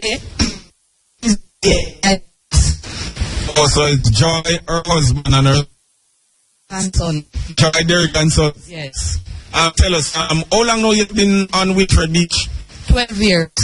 12 years, and what is... of course, we know by me about the shrimp soup, but what is it sell otherwise? Chicken, rice and peas, fish, corn, and other stuff. Okay. What are the other stuff, jerk? I mean, I was asking you last night, I'm on the beach and I see jerk chicken. I don't know, see the chicken out. But tell us, what are the other stuff? Conch, sea cat? Conch and sea cat. Is it one name, sea cat? And drinks, snacks, those things. Okay, so how has it been for you? When would you say are your big days on the beach? Public holiday and in the summer. Public holiday in the summer. So what about Christmas? People don't come in Christmas time as well? That is also a public holiday. Well, I mean, Summer season, as opposed to Christmas season. Summer is the most. I see you wearing one of the free Winifred Benevolent Society t-shirts. How been the fight for you? You're one of those persons at the forefront? Yes, I do. It's been hard, but we didn't give up. We tried, and we came up victorious, and we are very glad and proud of ourselves. I noticed you mentioned you came up victorious, but you recognize the fight is not totally over though. Yes, I know that. I know that other parties left to come. All right, so Joy, this is Joy, and she's from Joy, Derek and Sons. All right, and of course, I can recommend the shrimp soup. It's good, delicious. All right, and tasty. All right. Who are you talking to, Big Lip, Roger? Is it a politician? Sorry, who in the big with you? Oh, I have a version here, but we have been discussing some other things in regards to, You don't want to share that? No, I can't share. Is it that you want to put a hotel down here? No, I mean, he wants to share something, but I don't think for this purpose of this broadcast, we should do it yet. Okay, yes. All right. Yeah, so we are actually going across the length of the beach to talk to persons who are operating, as you heard from Carla just now. Their families, their entire families are served by the operations on the beach. We talk about the craft vendors. We talk about the restaurant operators. I know Cynthia, we're looking in the corner there, who's working very hard also. Thank you so much, Cynthia, for making our stay here so comfortable. We have been back and forth with you. So, Cynthia, it's glad to have you in the cup there. You've been working up and down with cup all morning. I think that should be my chocolate tea with the oil on top. Oh, that's what you're doing? Yes. Okay. All right. See, Nicholas. It was me. It's probably not mine. Oh, I don't drink chocolate. All right. So, we're just hearing from Osman Cynthia. Is what? Or coffee? Women are able to drink it right now. So I said the coffee are coming up, please. Thank you, Cynthia. All right. We've been hearing on the news, I don't know how many persons have heard this yet, that in the Senate, just late last week, that the Senate passed a bill to use state funding to be used for political parties. There have been some argument regarding that. One of them is that state funds are already being used for political parties, and so that it's best to formalize it so that you can have accountability and transparency. Now, that's the bag of bull. In a situation where you can't even use state funds to fix the road from Portland Main Road to Winfred Beach, where you can't use state funds to provide proper education for so many children across Jamaica, where you can't use state funds to ensure that state-run homes are properly taken care of, where you're not using state funds to ensure that you begin to eliminate corruption and poverty, that you have not yet begun to address that. And so the problem I have with that is that you cannot also use state funds to fund political parties. We're going to take the later on, not right now, but we have a clip to take on that because we're on the beach, but a lot happening outside, even when we talk about the Winifred situation on Winifred Beach and the fact that we are very happy that the court has ruled that Winifred Beach is a public beach. You know, it has always been a public beach. That is true, Carla. It has always been a public beach. The thing about it is that there was a proposal on the table that would have privatized the beach, and that was where the standoff was. You see, what you say is vital. Winifred Beach is a place that we are defending. But I think that defending Winifred Beach, we have to keep in mind that we have to defend all the other situations similar to this all over Jamaica. There was a law, there is a law in Parliament pending since 11 years, which was going to change some of these rules and regulations according to the possibility for public beaches to have free access. I don't know what happened to the law. It's sleeping somewhere on a desk in a folder, but nobody has discussed it. I remember Mr. Maxwell, he was trying to push for it, but he died. But we are here. So when we look at this beach today, I love Winifred Beach, but I think that we should have a bigger picture and think about all the other communities which can experience the same tribulation. Somebody from your crew mentioned Little Orchie, right? I know that there are more because we got phone calls from Little Duns River. Yes, from different communities. So I think that we should lobby that what we do with Winifred Beach should be becoming something that can be done all over. And that's the point, you see, and that is one of the reasons why it was important to come to this space this time, so soon after the court ruling. The first available date after the court ruling for us was today. And thanks to the Free Winifred Benevolent Society that you allowed us to come in and to broadcast from here. Also against that background, because when we talked about this, Carla, you were very clear, and so was I, in terms of our agreement on the fact that even while we celebrate this half and partial victory, that it should be within the wider context to say that Winifred's struggle is Jamaica's struggle, and Winifred's victory is Jamaica's victory, so that if the victory is half won at Winifred, there's no way that we can have total victory anywhere else on any beach. I am very, very reluctant in calling this a victory. I call it just a step forward. It's not, because the victory is really partial. Yes, we have a public beach.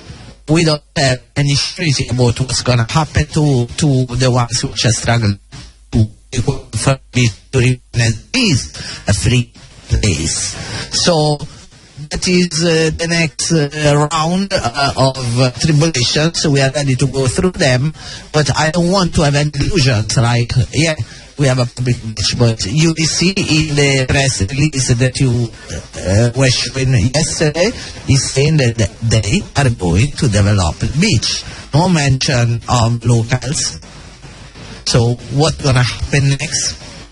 And if you notice, every time we speak with Carla, this is the point. What is going to happen next? Because, yes, the Winifred Beach is managed, operated by the UDC. But the UDC is not the enemy of the people. The UDC manages these properties on behalf of the people. And so that this is something I think there needs to be a paradigm shift in how the UDC views itself, and it's going to be the public's job to keep pointing that out to the UDC, even if it has to go to legal channels. This is something that we have to talk about. Is something that we have to decide on pretty soon. You the Benevolent Society have already started to do that, but I think that for the rest of us, for the rest of Jamaica, this has to be the thinking that you can't just say, it's UDC property. No, it's a people's property managed by an agency of the representative of the people, which is government. And this is why I am so very deeply happy that IFM endorses it, because you are the voice. You are the voice of the people, not ourselves, right? And the idea to build trust. Trust is a coalition which is giving strength to the request. You are the main trustee. We keep you on top of things, right? But we also have another couple of big entities like Jam, Trident Hotel, and everybody's trying to love me now. I'm happy because I hope and I feel that we are small. UDC is big. If we don't have somebody which is helping us, giving some power to our voice and our request, I don't think we will reach too far. And it's interesting because the point is, I am UDC, you are UDC. The thing is that we are the UDC because the UDC is an agency of the government, and the government is the people. They say it's democracy. Government is the people, by the people, and for the people. Or is it not democracy? We're going to take a quick break. I'll be right back. Dating night 24/7.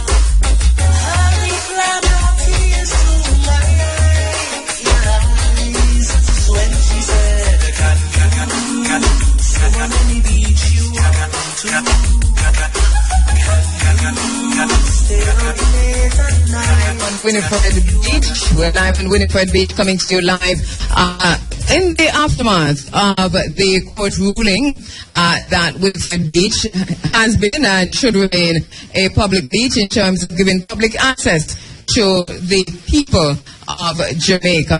This, from us, I heard Carla from the Pre-Winifred Benevolent Society reminding us that it cannot be viewed in its entirety as a victory. It's a partial victory at the least, that there is more to be done. But I'm standing beside the Mayor of Parliament for this area, looking very dapper because he's on his way to... Is it NEC? No, not NEC. 2 church services and some other functions after that.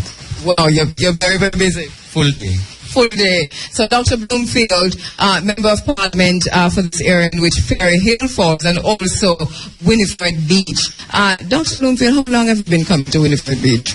Well, I first came to Winifred in 1987, 88. No, both of us might have been here on the same day. who knows, sometimes the ships pass and we don't meet. That's the exact time that I started coming here, 87, and exactly how I said, 87, 88. All right, that's for many, many years. And you've been aware of the struggle on Winifred Beach. Your own view of that struggle and why it got to that point. Well, my view has always been that the people's patrimony must remain in the hands of the people.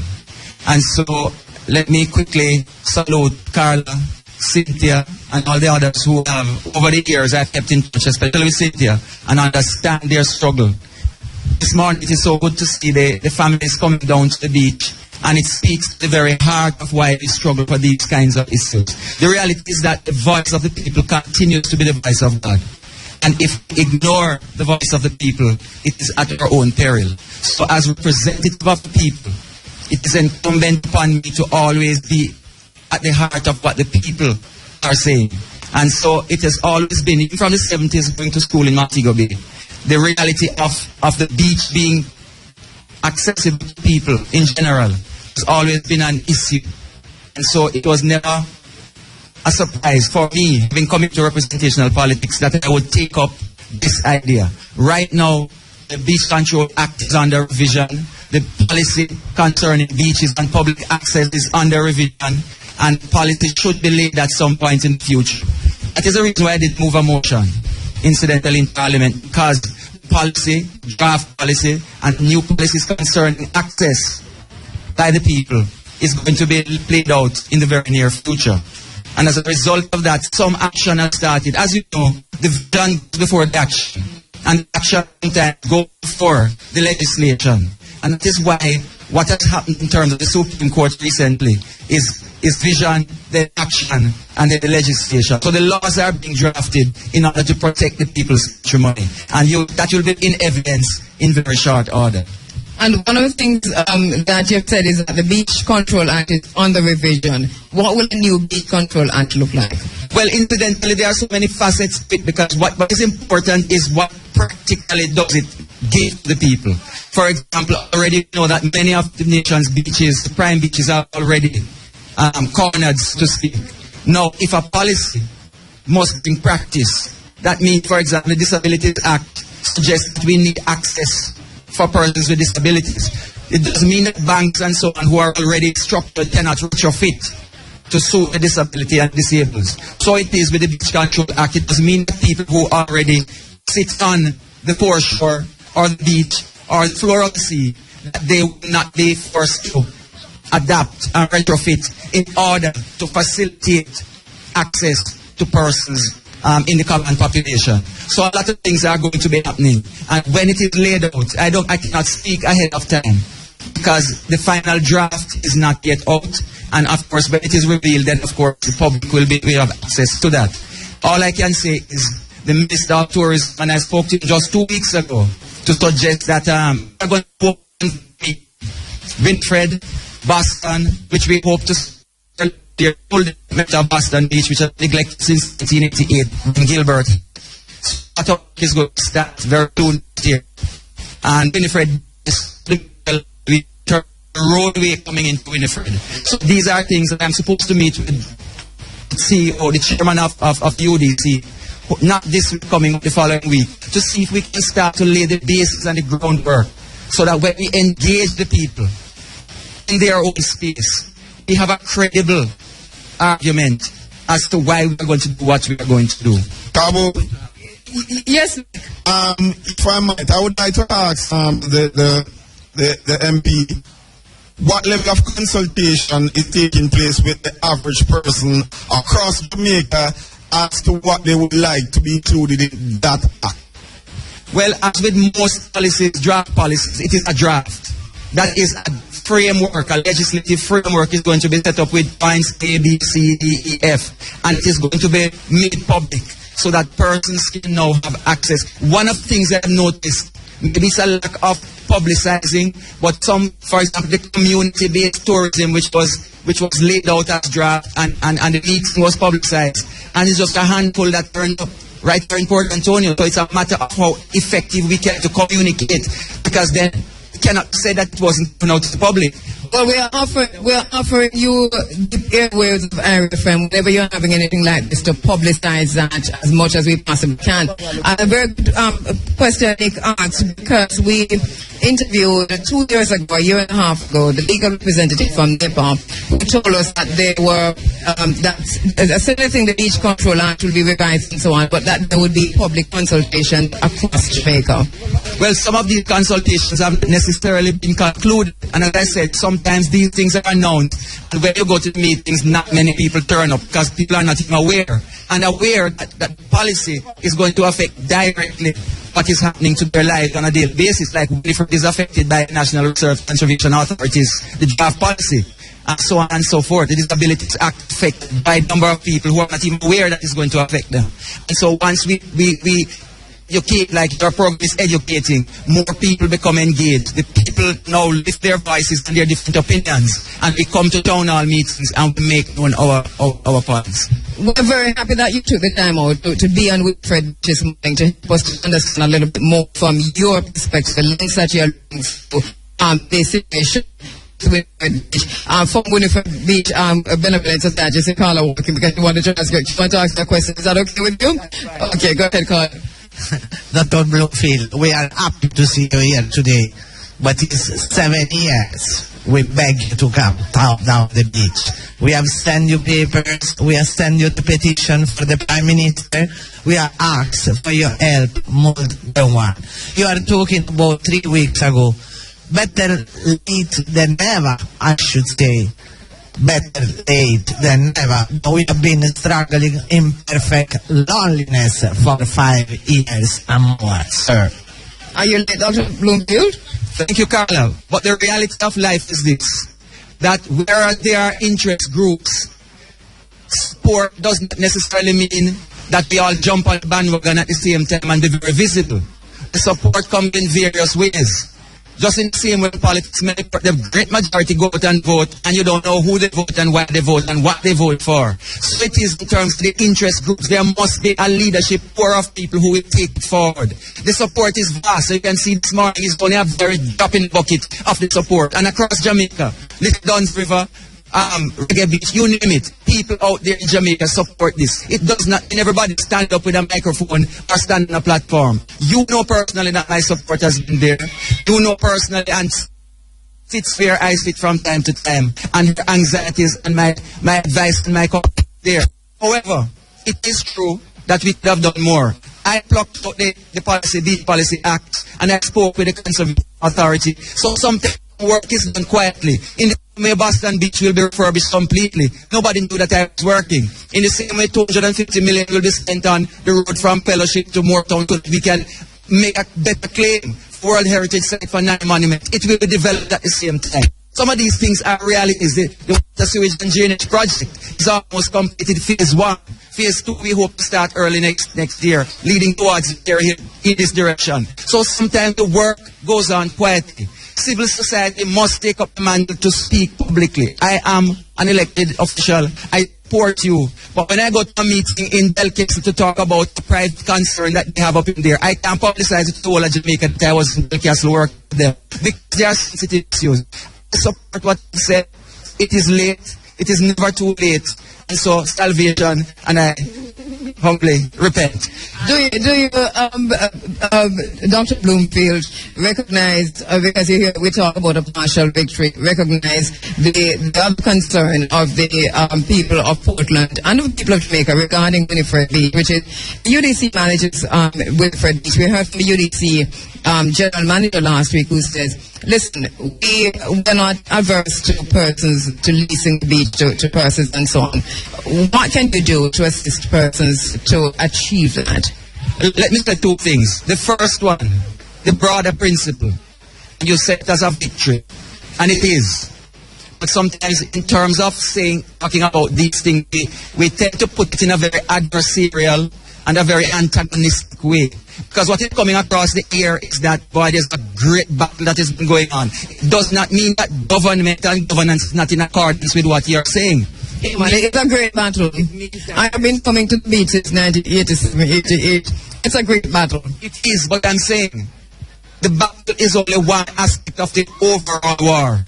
as you see, Winfred is one battle in many battles across Jamaica. And some of us have to look at the broad perspective in terms of legislation to make sure that what happens in Winfred happens in Ocherios and happens in the Grill. And so, each person, it's a joined up type of approach where public, private, and everybody else must do their part. And that is what is important. You know, you don't have to have conformity, you don't have to have unanimity, you don't have to have even unity. What we need is unity.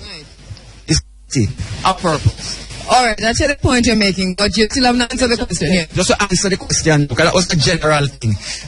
That this is probably, let me say it this way, and I said it earlier, the action goes before the legislation. The policy will probably reflect exactly what's happening now. And that we are futuristic, the pioneers have done it. And so it is a victory in the sense that it is now forcing the legislative agenda forward in a much more robust way. The reality is that everybody who is here understands the need for the public access to the beach. It is a given from our history, from the realities that we're obtaining right now, whether tourism or otherwise, that this is an act which is long overdue from 1950, it should have been done. And so the fact that it is happening now, this step in the right direction can only strengthen the battle, if you may, going forward. Yes, Carla.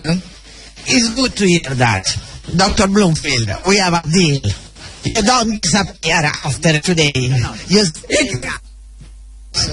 says it cannot. Second thing, what Dr. Bloomfield said about the National Beaches Act is very important. But I do not think that things cannot be changed. Because there was another National Beaches Act in Bermudas where it was similar than Jamaica, like you pay to go to the beach. They decided to change the policy, so now even if it's a big hotel, you can enter, you just say, excuse me, I just want to go to the beach. Obviously, you cannot choose the restaurant, right? But you have the right to dive or walk across the hotel and reach to sit on the beach. Dr. Bloomfield, before you answer that, you're very tall, so come down over a little hill there. That used to happen, no truth. Do you remember Marriott, Jamaica.Carla, that hotel there? When I just came to Ocherios, I was doing work at Radio Northeast as a student going back to secondary high school. And on any given day, I could go through to where Jamaica.Carla Hotel is, go through the lobby. Nobody bothers you. It's just I'm going to the beach and you go to the beach and you come back out in the very same way. That has changed. I don't know if legislatively it changed or people just say no. So when I met them all black people come to the hotel lobby. Well, I won't draw the race card. I'll probably more draw class card. Because many of us Jamaicans are black. Even though some of them who have money are black. Even though they don't know it. But the reality is that what I just said applies. Principles are universal, you know, it applies in Montego Bay, it's applying in Portland. And as I said earlier, just like with the Disabilities Act, that the banks and the supermarkets and everybody will have to put in a ramp so that wheelchairs can go in there. It will cost little money to them. But it is something that we can enforce. In the same way, hotels have blocked off access to some of these beaches. It does not mean that a wall can be opened, a gate can be opened at the side, or whatever, because the whole pet bourgeois idea of tourism is that the rich have it and they can be exclusive and they can, exist that way to the detriment of the rest of us. What it means is that we can reorganize what's there right now to entertain that. So we are going to be drawing information and experiences from Bahamas, from Cayman Islands, from the French Riviera, from wherever, to ensure that the policy is broad-based, universal, and acceptable. What is important is that it must be abiding in terms of the population. In other words, the people.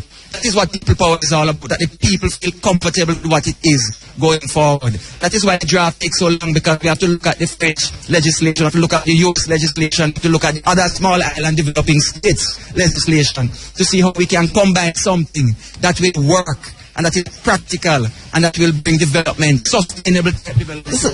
Why couldn't just look at Barbados? I mean, why we got France and... I'm just giving you a broad perspective that the legislators cannot stand. Okay, we see something in Barbados, let us grab it.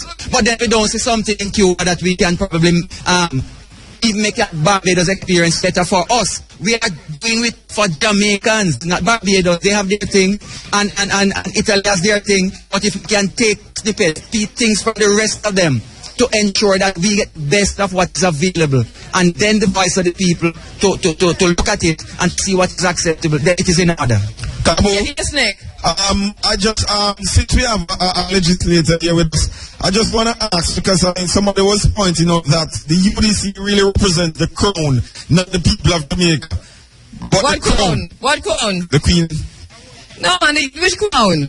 Anyway, go ahead. Yeah, so we want the legislature to clear that up for us, that the UDC represents the Queen, so the land acquired is on behalf of the crown, not the people of Jamaica. Well, in this case, if you want to call it crown, the crown in this case is the Jamaican government, the Jamaican state.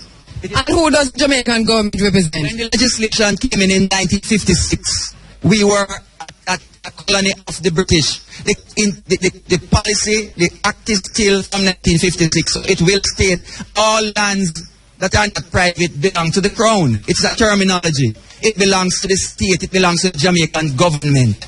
And therefore, we have to take it into consideration because it is law. Who is it? Mr. Bloomfield, Dr. Bloomfield, who is the Jamaican government? Not me, you. Well, not me and Aishi.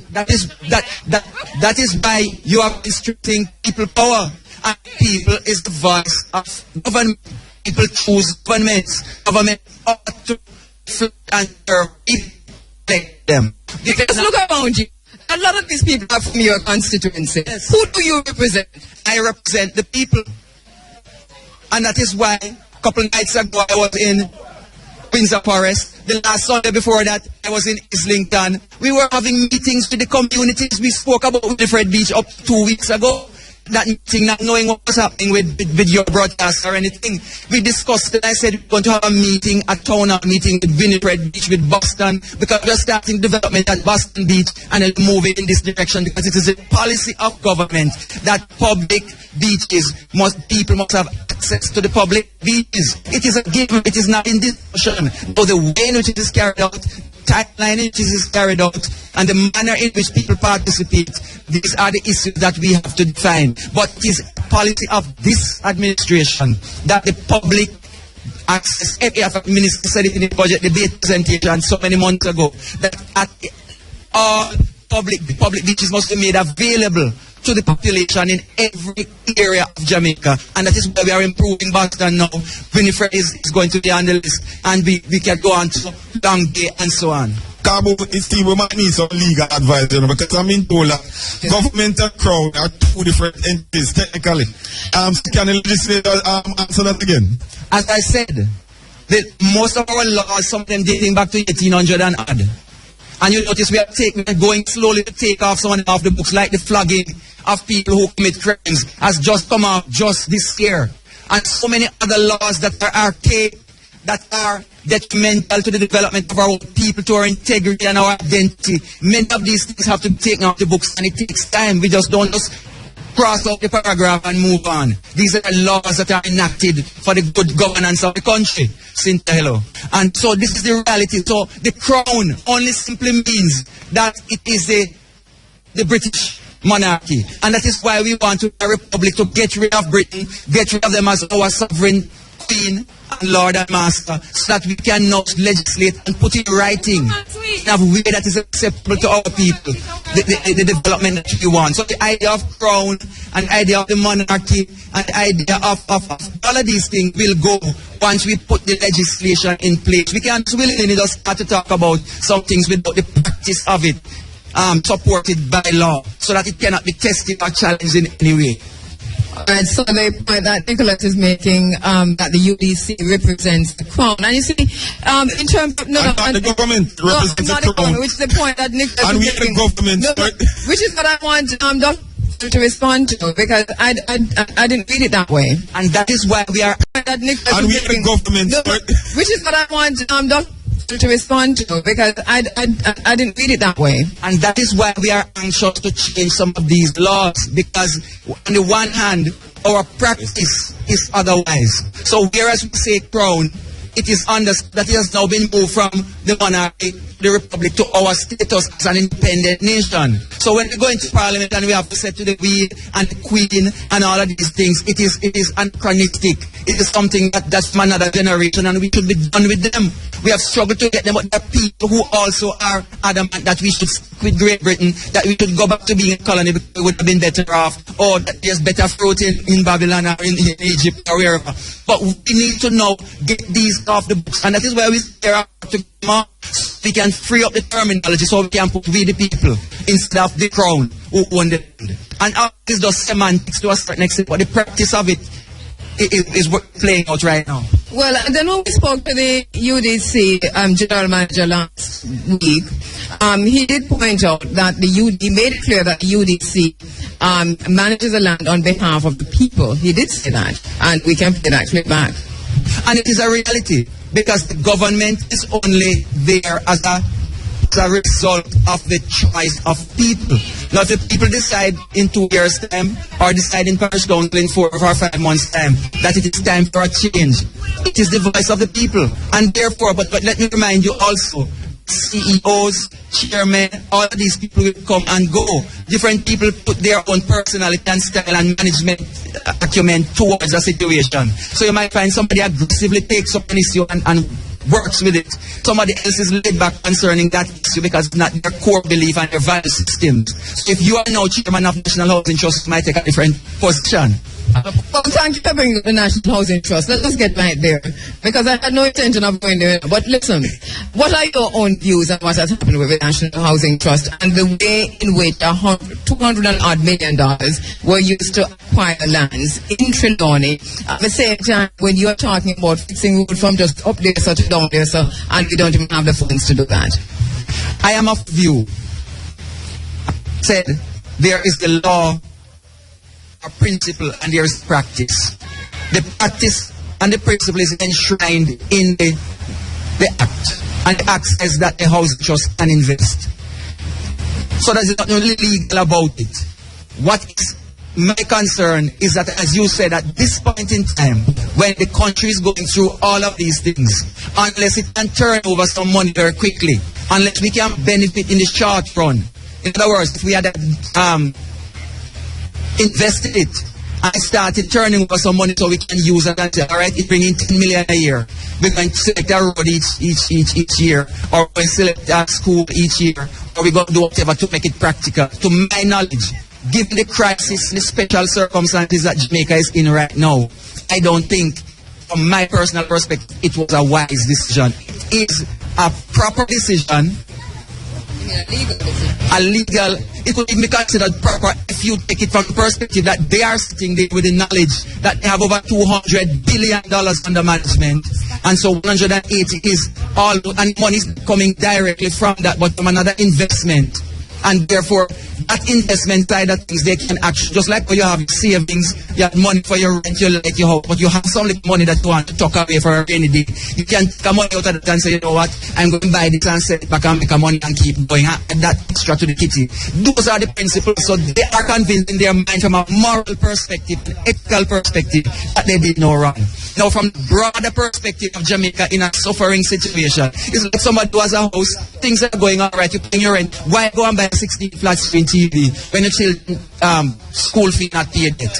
Those are the principles that go to the heart of what many people are disgruntled about. That in a time and place like now, it could have been managed differently.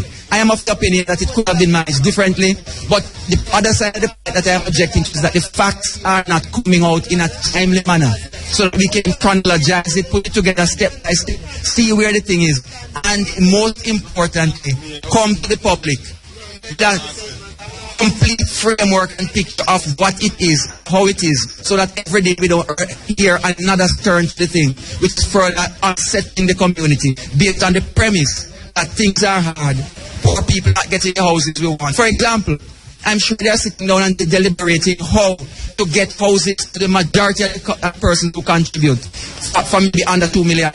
That's manageable, that you can pay $6,000 or $7,000 a week or a month and be able to afford something that is reasonable and up to the level that we expect for national housing. So a whole slew of things need to be recognized for us to move forward as a country, and that's only one. That is only one, because we heard that the Senate late last week actually passed a bill to ensure now and to enshrine into law that state funds can be used for fund political parties. What are your concerns about that? You know, to say concerns?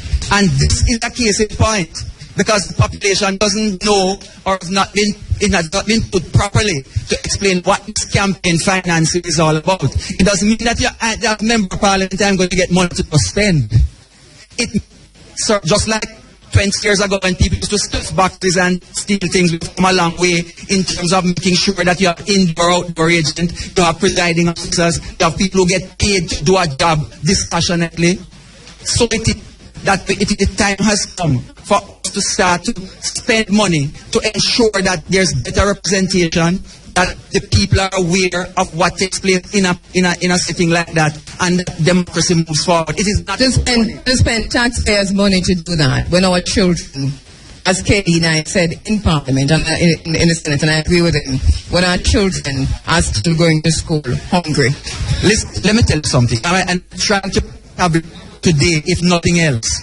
Legislation is not action. The law is there in a particular way. Who says MPs are going to get any money to campaign? No. What it does is to facilitate the process, the electoral process. We don't know what's going to pay out yet in terms of the on the ground when the rubber hits the road. That's a problem, because we don't know what is going to play out yet. No, I don't want to go too far, because I know you also have to go, and we have a whole heap to talk. You know, when we get somebody like you, we have enough questions to ask you, and Carla have one more too. So let me take Carla and we move on. Question. I go back to I'm very stubborn, but I want to go back to Winifred Beach and Boston Bay. I heard about developing Boston Bay. My question is it gonna be fenced? It's gonna be there an entrance fee? That's what I heard. That since it's gonna be ready, people will have to pay. Go to Boston Bay. Most of the public beaches right now, people have to pay. Whether $50, $20, so that we can keep the bathrooms, maintain a security, do all of these things. I am sure that nobody I would hope that very few people would object to paying $20 or $30 or $50 in order to ensure that when you come, the place is pristine, not for tourists, for our own selves, that they have good changing rooms, security where you can rent a little cupboard and put all your extra stuff that you don't want to drag the bags with you all over the beach, and so on. Sanitary convenience that is going to be first class. We don't want a little thing down the corner there and smell of all kind of things all over the place. We want, because our people are our best asset, and therefore we the best. So if it means a little, any group you join, youth club, whatever, you don't pay a little dues. It's a principle that goes right across the board, that will contribute something to the global management of this issue. So, in other words, we are in agreement, must be a management. Boston Beach, we want somebody to manage Boston Beach when we are finished. So I'm publicly now, anybody who thinks that they can put together what you call it now, a proposal, an independent proposal, come and show us how you can manage Boston Beach, what you're going to do with whatever. Boston Beach will go to that, and we let the who convince us that it's best. When it's to the same thing. And the rest can come with a policy and say, all right, KD Knight, I've been doing this forever. We need little money. We're going to take a loan. We're going to fix up some things. Or we can maintain some tools. Maybe that's going to you have potential and capacity to do all of that. The management, once it's done, it's going to be dependent upon who presents a guideline, a framework that can work successfully. It's of competition. All right, we're going to leave it there. It's a matter of competition. I'm so sorry that we have to wrap it there. I have a question for the good legislator. Can we take a break? No, we have to take a break. All right. Let's take a break. Bye. While driving through Jamaica, there's only one radio station I listen to. It's really rocking, you know.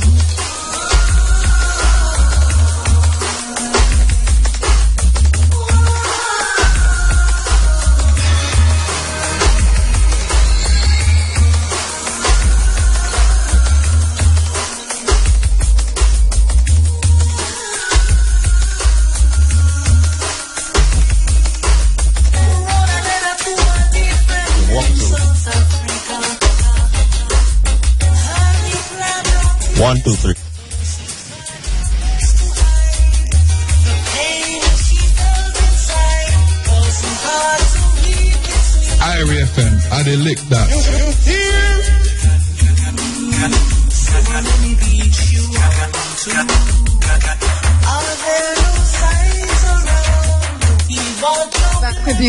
Back with you live from Winifred Beach. And boy, it is a very, very lovely day on the beach, may we just say. I know that we have been talking for a long time with the Member of Parliament for the area, Dr. Bloomfield. He has to go, but Roger, you want to keep it for one more minute? Yes, go ahead, yes. Yes, we keep hearing the term vested, and we see places such as Belmont Park in Dunsford vested to the UDC. What I would like the good legislator to explain for us, the terminology vested, the legislative, break it down for us when you say vested to the UDC. Is there not? Yes. I am not a lawyer. Oh. But semantic step, that word vested comes from vest or a shirt. That something is put on or clothed in it. In other words, the vested interest means that interest you have taken onto yourself. And so anything that is vested in something else is like somebody vested with the authority that you are giving it, you are clothed in it. It becomes yours, so to speak. Oh. Why did you ask the question, Roger? Pardon? Why did you ask the question? Because we keep hearing the terminology, and we just want a clear picture as to why this terminology keeps popping up. You know, so I don't think I get a clear picture because it says he's not a lawyer, so maybe someone more legal finesse could explain a little more, but he has a little more clarity for us. Yes, but that is what the word means in layman's terms. Yes. In terms of when you say something is vested in interest or vested in somebody.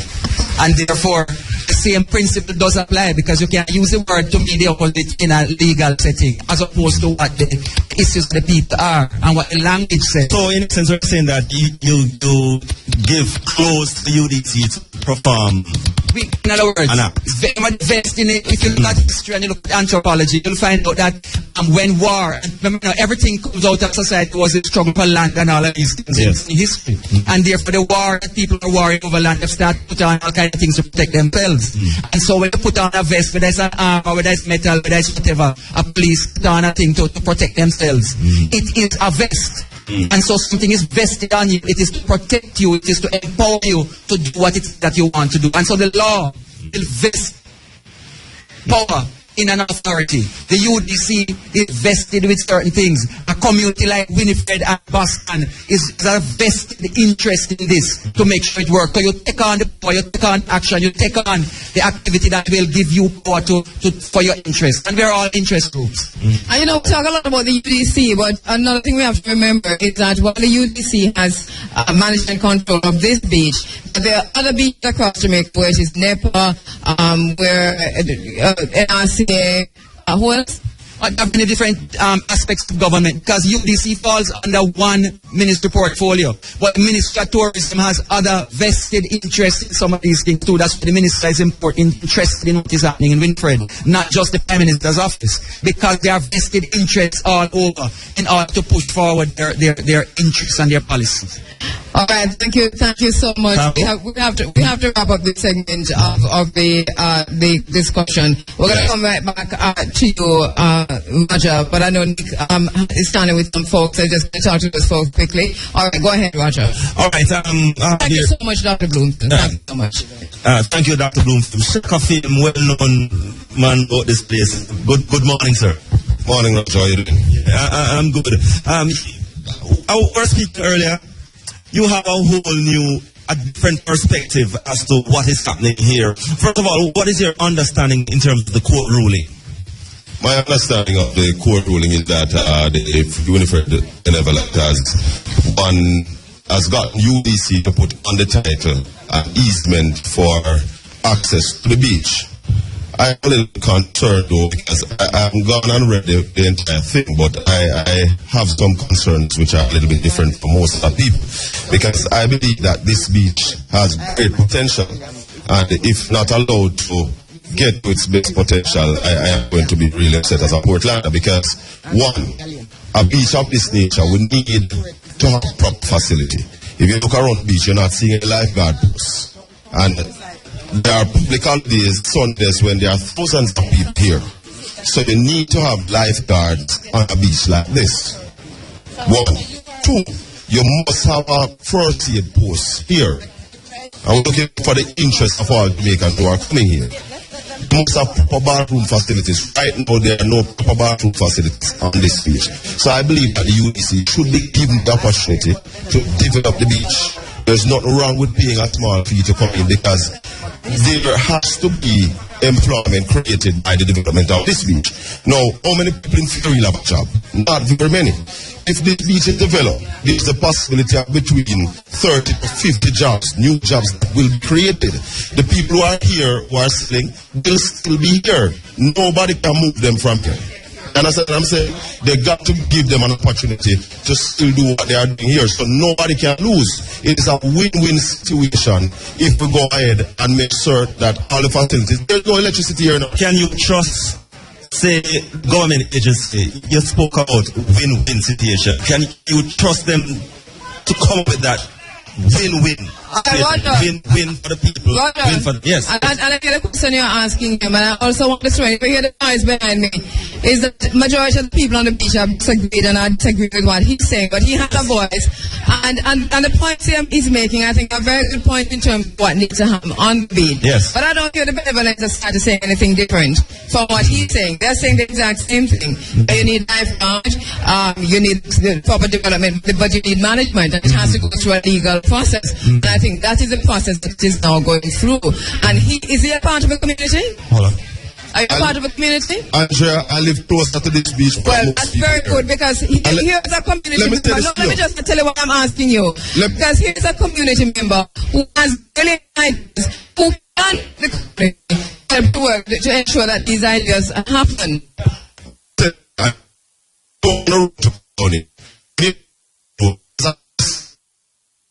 $1 million to fix that road. How are we do that? To fix that road? Why can't you through the UDC find that money? Of course, that's what I'm saying. Exactly, UDC, as you set up Andrew. Yeah, but it's only to set up a UDC against the people. No. The UDC is saying... UDC is our business. No, the UDC, exactly. The UDC is saying, we have no problem leasing this. We have no problem sitting down with the stakeholders and working out how this will work. I don't hear you saying anything from any of whether it's UDC. That's what I hear though is a level of anger that I'm wondering why. No man, there's no anger. All I'm saying, we want the development. I'd love to see the beach come to a stage where when you come down here, you feel safe, you feel comfortable. At night, there is security. I heard Carla earlier this morning talking about sand, and we're talking about sand coming off of the beaches. I wouldn't like to see that happen to Winifred Beach, so we need security here at night. Who is going to pay for that? So, but the people... I wouldn't look at timeline. Keep saying that the UDC, which represent the people, can't work with the people to ensure that happens. I think what you're doing is that you're making assumptions about what the UDC can and cannot do, and about what the people can and cannot do. But you are the people and you are the UDC. No, you're taking the whole thing wrong, Andre. We're not wrong. No, and I just not I'm saying that UDC is our business. Exactly. We are government. You've been saying that all morning. Exactly. So why is it that we are to put forward? Why we can't sit down together with the UDC and allow the UDC to spend money? They have our money in Andrea. The UDC money that they are spending, our money. You don't know why they went to court. You don't know why they went to court. We could have sat down, Andrea, and worked the thing out and allow the UDC to spend the people's money. UDC don't have their own money. It's our money now. So when they spend it to fix our Andrea, it's a point that this gentleman is far removed from what's been across the country in terms of UBC and the beaches. Yeah, if you see what's happening on the beach when this gentleman is talking, I think everybody... This gentleman is far removed from the reality. What Nicholas is that there are a lot of people on the beach, and we're talking to people across, the length and the breadth of Winifred Beach. Everybody's entitled to a voice. And so he's also entitled to his voice, which is just fun. What we have found out is that everybody on the beach is disagreeing with him. So let us just leave there for a minute. Who are you standing with, gentlemen? I'm standing with one of the gentlemen here who is one of the users of the beach. Sir, welcome to the Years of Fire. Good morning. Thanks everybody, and thanks for hearing my voice. I must congratulate Carla on her initial victory, and I'm sure she has her potential and her desire to implement all infrastructure for this beach to manage effectively in terms of proper restroom, lifeguard facility, and in terms of light and water. So it's not that UDC alone will be able to manage the beach effectively. She organizes her team and can raise money and make proposals to persons who have the resources. I'm sure she can manage the beach. So not to say under the beach or organization and it get run down. Is that her intention? Anybody who has fight some for 7 years must have a vision and a plan for it. So I don't want members of the community or anybody to say, are you this alone can run the beach in the interest of the people. 7 years she must have dreams and desire to put in restroom, put in craft markets and all the things and restaurants where the thing run proper. I must congratulate her from the people. Give her a round of applause. Andrea, we don't want to overlook the others as well who are fought for this speech. Exactly. This is why Carla is saying to me that she wants to talk right now because she wants to talk about the members of the Benevolent Society, and she also wants to talk about the hard-working team, the community, and those who have been struggling for such a long time to take it to this part. So I really, this is what you were saying actually. Go ahead. Yes, I want to know because why somebody is coming here and tell us to handle the beach to UDC. We can do it. We do it every God Almighty day since 20 years. We do it every day. While people chat a lot, we do it. And you see the beach clean? You see there is a lifeguard post. Every time there is a holiday, every time there is a big gathering, every vendor put 300-400 days out of his own pocket to make sure that there are lifeguards in place. I am totally in agreement that we need to develop the beach. I am willing to do it together with the people. Give us the beach and we will do it. As far as we are in standby, in limbo, we cannot do it. I want to move the bathroom from the beach and put them in the back. It's not safe. It's not clean to have them right on the sea. I want to, that little building that we have in the middle, which is bathroom now, become a little craft area where all the vendors can have a roof, a little stall, and sell their goods. I want that the beach is improving in every way, protecting the environment. We are struggling with the turtles. We are struggling to teach people not to kill them. We did workshops. We came here. I don't see any reason why we, all of you, not me alone, we, the community people, are not able to run it. This is a huge offense after 7 years that we run the beach every God Almighty day. All right, Carla, and one of the things you wanted to say, which you haven't quite said, in terms of a team and those who have worked really hard to make this happen. We want to hear from Cynthia. I know Cynthia is very busy in the kitchen and so on, but we want to hear from her. But I'm standing here with Aishi Ho, who is the SDC regional manager for the region.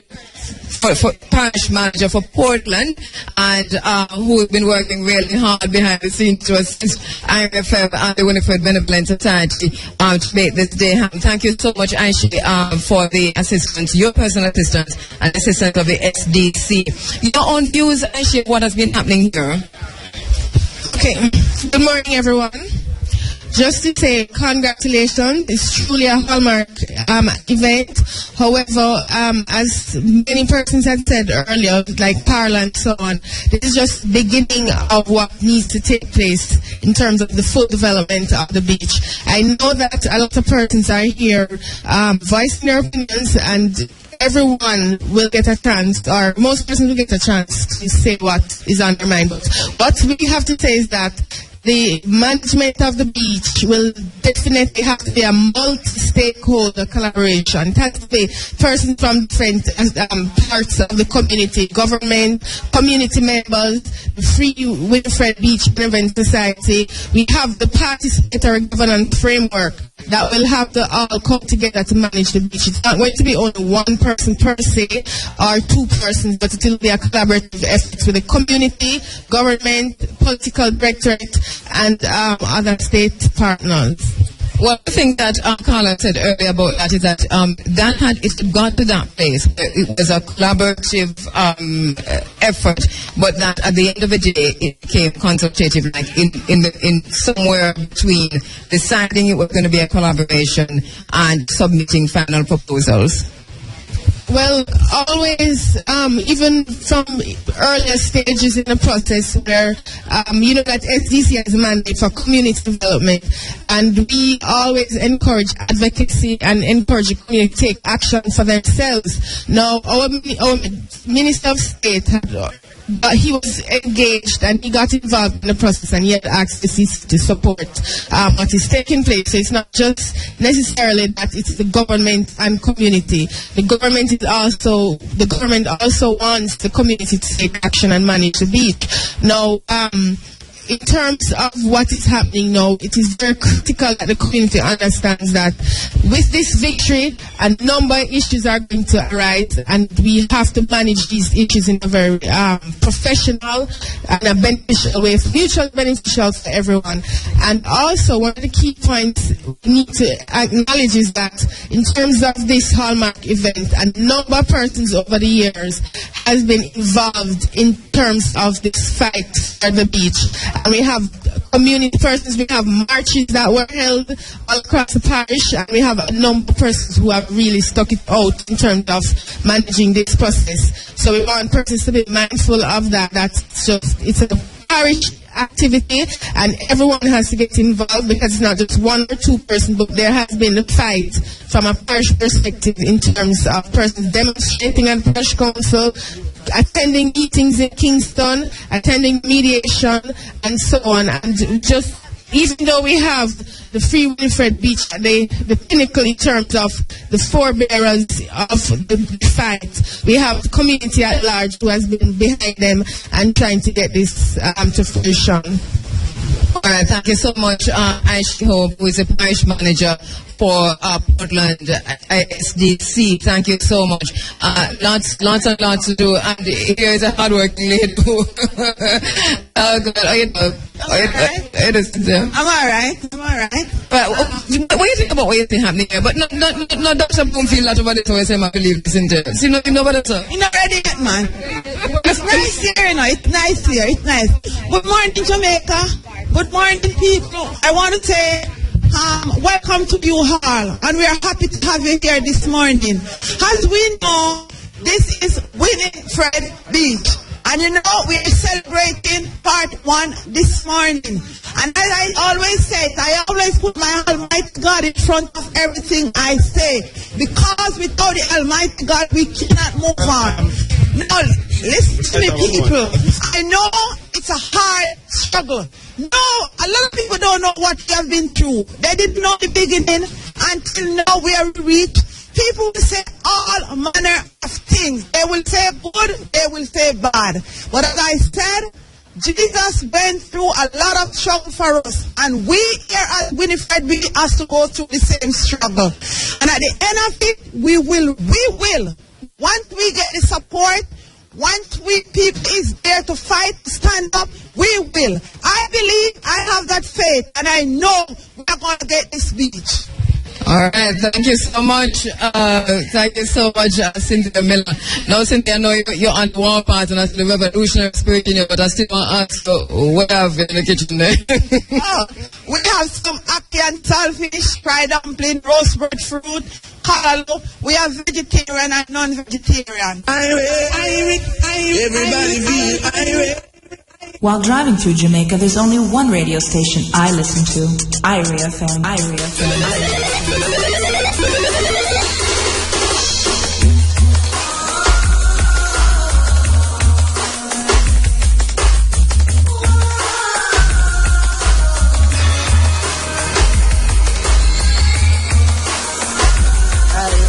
Really rocking, you know.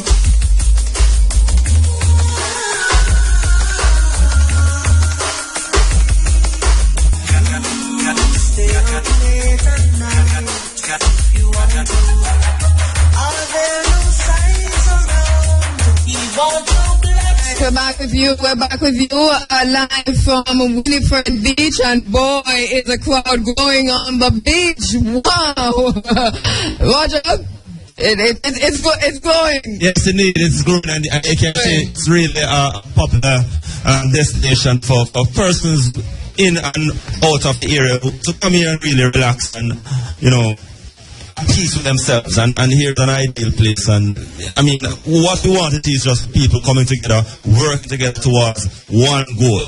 And we're hoping that it will get. I mean, this is long in coming now. Seven years of struggle, and it's a big team. We talk a lot about, as you heard Aishi talk just now, Aishi Hope talked about, we talk a lot about the Free Winifred Beach Benevolent Society. Carla herself mentioned it. It's a big team. There are a lot of people who have supported this over the years and continue to support this. A lot of them on the beach right now. Also, before I go further, let me just remind persons who are coming in and who are driving, please do not park on the sand. For those persons who are driving, the parking is, where's the parking column? The parking is in the back of the beach, and there are 2 cars on the sand. All right, so 3091 FJ, that one, and what that number there, Nick? All right. That's 2567 GN. I'm a bigger. Alright, the Bima, what's it beside the Bima? That looks like an Hyundai. Okay, so the Hyundai and the Bima. Check it off the sand, please. Alright, so there's the reason why I asked you not to park on the sand, because you're further damaging the beach. So there's parking as you come in, and you know, just behind the beach. So it's more behind the beach, it's right in front of the beach actually. Alright, so we talked about those persons who have been working, struggling in the struggle. There's a court ruling actually, and there's a court ruling because a case, there was mediation, and lots of mediation, and then this whole thing was taken to court by 4 members of the Free Winifred Beach Benevolent Society. And the 4 members, I know some of them are on the ground. I don't know if all of them are on the ground. You mean those who went to court? Who actually went to court. Yes, I have one of them here. Sorry? One of them here. One is deceased. Samuel King, who is deceased. Itilda Williams, Hortense Allen, Alfred Williams, Barbara Simpson, and then many others who you've heard so much more about. Cynthia Miller, Carla Golato, Joy White, Albert Dungo Beckford, Doreen Simpson, Marjorie Simpson, Dimple Allen, Maurice Miller, who we spoke to earlier. Ernie, we didn't get Ernie's last name, but I'm quite sure that there are many more who have been involved in this, but just a few of the names. And you let me know, Carla, if I'm leaving anybody out. But that's just a few of the names of the persons who have been involved in this from a very, very long time. Who did I leave out? I don't know, because sometimes I don't even remember. Oh, no, you were pointing at someone? Oh, no, I point at Dungo, which is Mr. Beckford. Oh, I did say Dungo. Hey, good morning, Dungo. Good morning, Nigeria. All right, finish eating Dungo. What did I eat Dungo? Soup. All right, go right ahead. Yes, I have here one of the plaintiffs, actually, in that court case, Hortense Allen. And she's here. She finally decided to come forward. I gather some of them are here, but they didn't want to come forward. Good morning, Hortense. Good morning. Yes. Congratulations, Hortense. Good work. Good work. Take this into court. Brilliant. Yeah, because we want it on our beach. So we want to uplift it, you know? Yes. Get a group of us and uplift it. It's our beach. We born on it. And we're going to dead on it. How long you decide to fight on it. How long have you been on it? Oh, that's brilliant. How long have you been on it? How long have you been on it? I'm 59 years of age, and I'm here. I'm from 59 until now. Wow. I'm here. Tell us about the court trips. I know Roger interviewing, but I'm telling it over. Tell us about the court situation. Well, the court situation, we have to go to court and talk about the beach and have it for ourselves. UDC trying to get it, but it's not everyone we're going to have. We have to have something for ourselves too. You see, we are poor, they don't have it already. So we have to try to have a little out of it as long as we can live to have it. Okay? Are you afraid that anytime with the big lawyers and so on? No, I did not. I mean, just ask. No, because we are going on. Yes. Boy, go ahead, Roger. Sorry. Yeah, so what about, like, maybe, because of course, you have other voices in terms of the ideas about this beach and in terms of security and facilities and other things regarding the overall keep it up this beach. I mean, how as a group you come together and discuss those concerns? Well, a lot of people prefer this beach, and we get a lot of sponsors to uplift it, help us with it.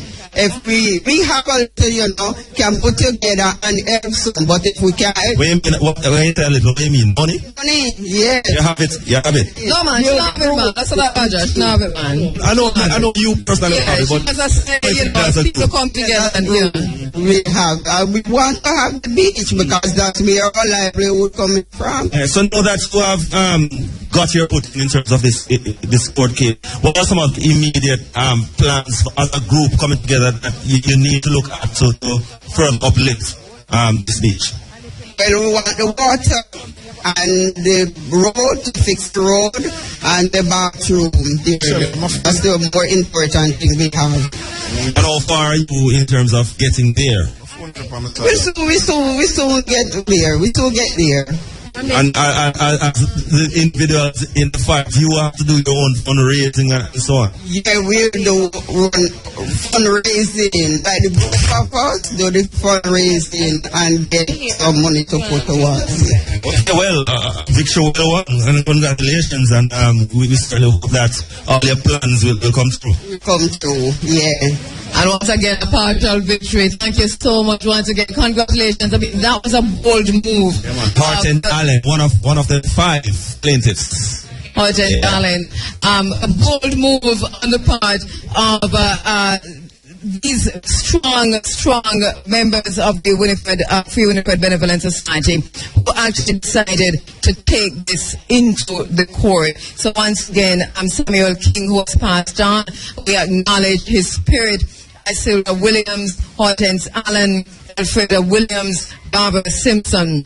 And I know that they talked about sponsorship and so on. And as this becomes more and more public, and it's been a fight that's been going on through the media, outside of the media, for at least 7 years, but more and more publicity being given to the Winifred Beach situation. Once again, we say Winifred Beach is a model that we have more and more interest, and some of that interest, a good interest in terms of sponsorship and so on, and what can be done. So we're going to talk about that later on also. But Carla, you're look here now, Carla. Didn't Dr. Bloomfield say you had to leave? Yes. Dr. Bloomfield? Present? Cabo, are you surprised? This is the spirit of the African Forum. He came in late, but now it's permanent. Dr. Bloomfield, remember to go home at night. Dr. Bloomfield, I wish to apologize to the people that you were supposed to be again. Yeah, I apologize on your behalf. Yeah, tell it, right. So you're not going to make it again? No. You're going to make about one. Yeah, you're going to make one of them, one of the appointments. But it's cool. We'll never forgive you. All right. You see how many people? You see what it means? Yeah. All those people come here, not only because this is IRIA FM, a big top, but they come here because this is their place. That is quite true. All right, we take a quick... we're going to go to the local and international headlines. Good morning, Sister P.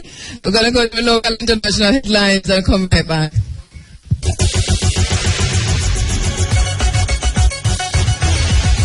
This is news from IRIA FM, Jamaica's non-aligned news voice.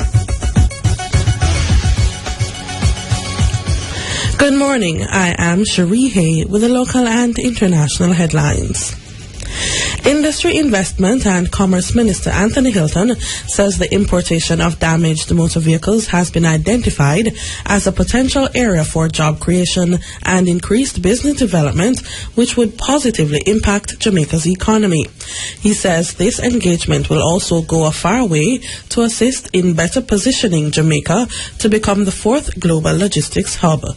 Mr. Hilton says Jamaica is already the major transshipment port in the Caribbean, and this will be used to the country's benefit through the creation of the special economic zones, which will be a vehicle for establishing the facilities in which repairs to imported damaged vehicles will be conducted, depending on the scale and scope of the investment. The minister made his remarks while speaking at the Trade Board's second Imported Damaged Vehicles Stakeholders consultation in Kingston recently. Education Minister Reverend Ronald Thwaites has welcomed the expansion of subjects offered by the Caribbean Examinations Council (CXC) in technical and vocational areas. He says of note are courses in tourism, agricultural science, entrepreneurship, the performing arts, as well as physical education and sports, which are being offered in the Caribbean Secondary Education Certificate (CSEC) external examinations. The minister was addressing the CXC's annual awards ceremony for the top performing students in its 2014 external examinations recently. Reverend Thwaites says the move by the CXC to increase offerings in vocational subjects is in keeping with a policy decision by the ministry to integrate technical and vocational education and training into the local secondary school curriculum. Some 2,000 needy Jamaicans received food, relief packages and gifts at the annual Christmas treat of local charity group Food for the Poor in partnership with the Salvation Army in Kingston recently. The treat was part of the two charity organizations' annual mandate to help the poor and renew poor in spirit during the season of Christmas. Executive Director of Food for the Poor, David Mayer, says the gesture helps to restore hope to many who are dispossessed. Mr. Mayer says his organization will be hosting other treats this month for other needy Jamaicans, including one for children at King's House next Tuesday, December 16. And in news overseas, a typhoon is sweeping across the eastern Philippines, toppling trees and power lines and threatening coastal areas with a powerful sea surge. More than 500,000 people have fled coastal villages in the area, which was still recovering from Typhoon Haiyan last year. In Tacloban, where thousands were killed by Haiyan, roofs have been blown away and streets are flooded. Finally, the U.S. government says it has released 6 Guantanamo Bay detainees and sent them to Uruguay for resettlement. A Pentagon statement identified the men as 4 Syrians, a Tunisian and a Palestinian. All 6 had been detained as suspected militants with ties to Al-Qaeda, but were never charged. Those were the local and international headlines. News is next at 11:45. You can go online to irefm.net to view some of the stories. From the IRFM newsroom, I am Cherie Hay. That was news from IRFM, Jamaica's non-aligned news voice. While driving through Jamaica, there's only one radio station I listen to. IRFM. IRFM.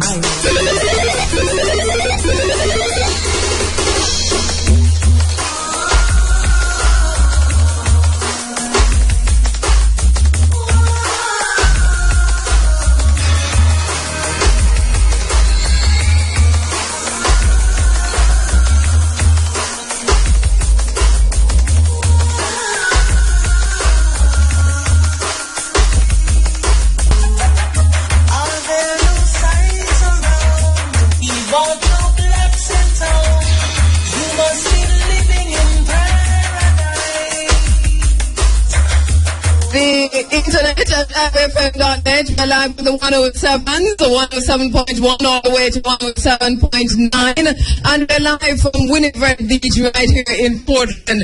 Just before we went to break, I held up Sister Peace right here. Morning, Sister P, how you doing?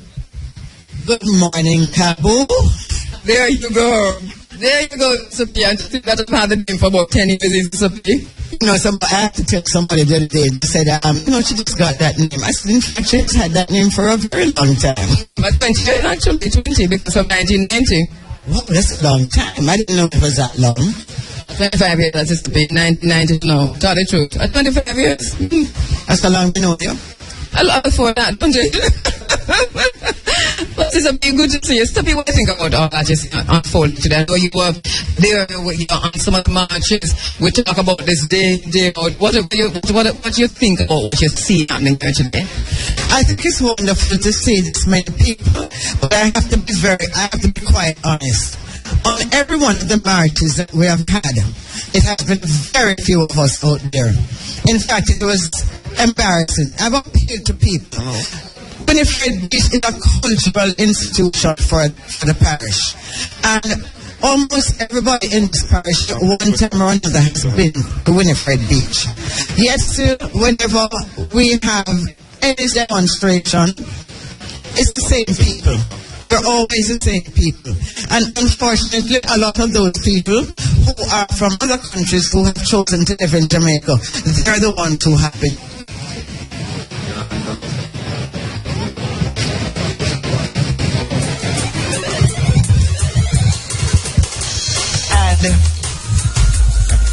And I hope when this is over today, and when the next stage comes in, that we're going to see a lot of these people out here, not even out here, but wherever the next demonstration is, or wherever they are needed, because many people make the thing stronger. So I do hope that whenever we have to get out there again, and we call on the people, that they will turn out. And I know that the next phase is trying to get the roads fixed. Now, as a woman, we may not be able to use the picker or whatever, but we can throw rock stones, we can help to level the place, because we have done it in other rural communities. But please don't let this die. Please don't let this be just a day of fun and beach for everyone. Hard work is needed, and I have to congratulate all the people who did all of the hard work. And I do not want to forget the lawyer, Yvonne Rigard, who was there for them. You know, there's Cynthia, Marjorie, Carla. There's some of them that I don't know. I mean, they've been in the marches. But big them up every time. Big them up every time. Thank you for pointing us again to the lawyer, because we talk and the lawyers always get lifted up at the little man. Yvonne, good work. Remember, Rigard that went to Ghana with us in 1997, that lives in September. That's her sister. Okay, there you go. See, it makes it even better. Good morning, Yvonne. Thank you so much for the work that you have done. All right, and we're standing here with another trustee of the Winifred Beach and G-Jam, John Baker from G-Jam. So, Mr. John Baker. Very well, thank you. You've been in Portland, anticipating just now. Jamaicans who have, persons who have come to Jamaica, live in Jamaica, and have made Winifred Beach also their issue. Why was it important to you?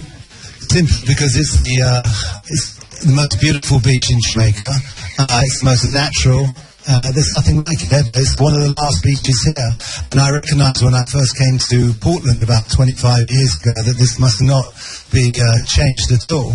And so GDAM, who we're now the largest private employer in Portland now with our various hotels, studios and construction, I decided to take this on and just support everyone down here. All of our parties are held here and we do events down there, and it's just incredible. We'd hate to see this change in any way at all. And you get some pretty top-of-the-line visitors. Do they normally come here? We've been real celebrities, incognito.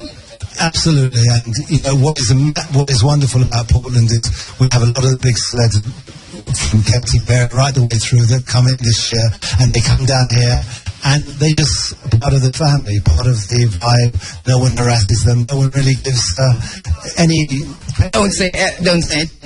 No one gives any mind to the celebrity status, which is very unique to Portland, and it's why the celebrities have been coming here since the 1950s. This is something that not many people know. It's a people's beach. And when we see the people, that's exactly what it is. People just come in and you can be, and also be yourself. Yeah, all our staff parties are held down here as everyone gets involved, everyone joins in. That happens once or twice a year. And now we've got quite a big staff. It's great fun down here. And I just think it's very, very important now that all of the and stakeholders get behind the association publicly and create a non-for-profit organisation to support the association in securing the lease from the UDC, because that, I believe, is the next stage. It's all very well that it's been granted to the public, but it's who controls it now. It's a key fact, and I believe that if we all rally around as we've done, and more of these stakeholders behind the association, then they can run it in the way that they see fit with our support and resources. Wow, that's a powerful statement, and people listening to you, and for those who recognize your name, know that that's a pretty powerful statement coming from you. Well, I like to think of GJAM as more of a community-based company. I've said how we've gone from like 15, 20 people to 240 now. I have to say a lot of that is to do with the support of Michael Leachin and his love for Portland.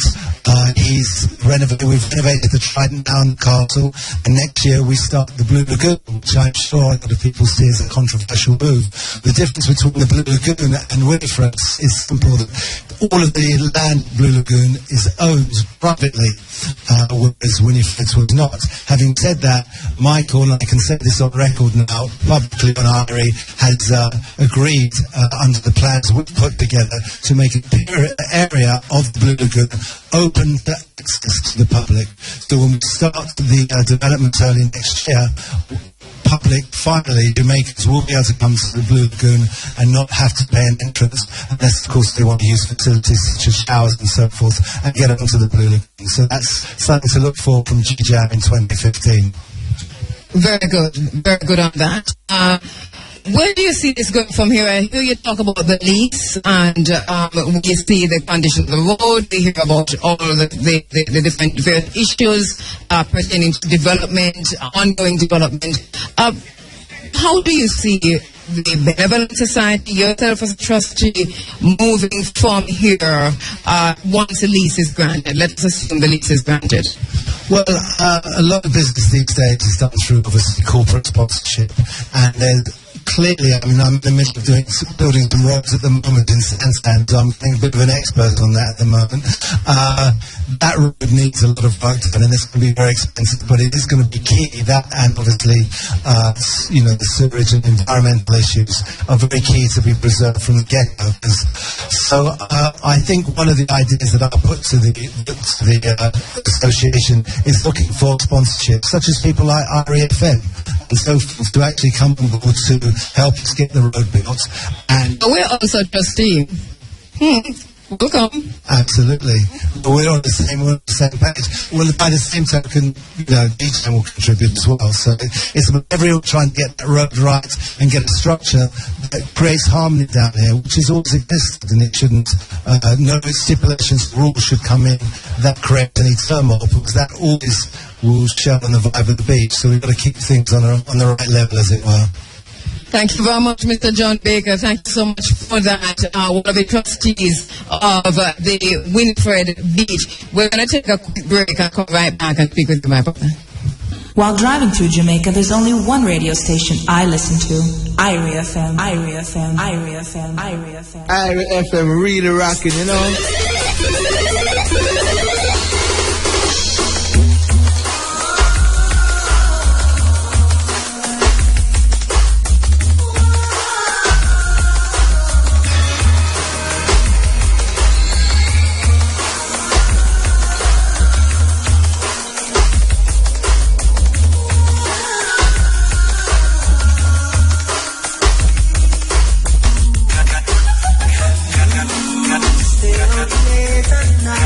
While driving through Jamaica, there's only one radio station I listen to. IRI FM. We're back to you live from Winifred Beach here in Portland, and celebration of sorts as we gather on the beach at Winifred to acknowledge the ruling of a court which says Winifred Beach is and must remain a public beach with public access to the community, the Jamaican community. We are now standing. Give me your name, brother. Dungo. My name is Dungo, aka CB. And Andrea, pleasant morning to you and the staff of IRI FM, and pleasant morning to all of the Winifred Benevolent members. I am so happy that IRI FM 2 is here so we could give a live broadcast. I must mention I am here over the years. I am like one of the eldest here, not in age, but in form of having a building. Yeah. How long have you been on beach? I am here since 1992. As a matter of fact, I was born and grew here. This is my beach that my grandparents is the only farm of washing the river down there when there was no water. This is where we born and grow. I think getting some big applause there, man. So people know this here, don't go. You've been here for 20 years. Yes, they know me. My little talk is kind of humorous, kind of sympathetic, but not really looking for no sympathy, you know. I actually was in America for a couple of years, and I got deported, then come here. And, you know, 8 years in America, and that view out there and come back and see Winifred, my home, I start to create a little business here because I know it would work. You know, my place is called me yard, so you can see where it's coming from, my heart. And I know this is my veranda. As a matter of fact, when we came down here 2 Sundays ago, by the side, I was seeing the kitchen and we were watching, don't they? Yes, I'm a chef. I'm a 5-star variety by name. They call me 5-star. Yeah. So you've been here for this long. What has the journey been like? Tell us a little bit about the challenges you've had and some of the high points. Oh my God, Andrea. My first building was a 3-story, you know, and they burned it down. Somebody put it into flames. I come back again with that one, it was gone in flames. This is my 3rd job, you know. I mean, somebody come in and burn down the building? I don't even know, because at one point UDC took down one part of my building at one point. That was before the 7 years that Carla and us formed it. And you sure that it was UDC that knocked it down? They told you that this time? No, it was, they were doing a contract all over this community. Not only my place, they do. They do many other places. And I still stand up. You know, at one point, one lady I just heard, she that this morning was going to look at me and said, Dungo, you are like Jacob. Or Job. And I said, what Job did? She said, Job have faith. She said, Dungo, if I would look at Winifred Beach and run past it. Oh, wow. And that's because of the many challenges that you have had on the beach. Your shop get knocked down, burned down 2 times. Yes. And here I am now with the Winifred Benevolent, and we celebrating victory. And to mention the man that came on here just a moment ago, Chaka, that the people was against. I am totally against what he says too. Yeah, because he have a house here, and I have to tell you. Oh, don't say not much about him. Yes. All right. I can tell you. Yeah, it is not nice that he said. No, yeah, we're not nice to him, so we can leave it. You disagree with him. Yeah, I disagree with him. But first and foremost, I must big up all of the wagonists too. Don't go. That's it. Pick up the wagonists. Look here, go and pick up the wagonists.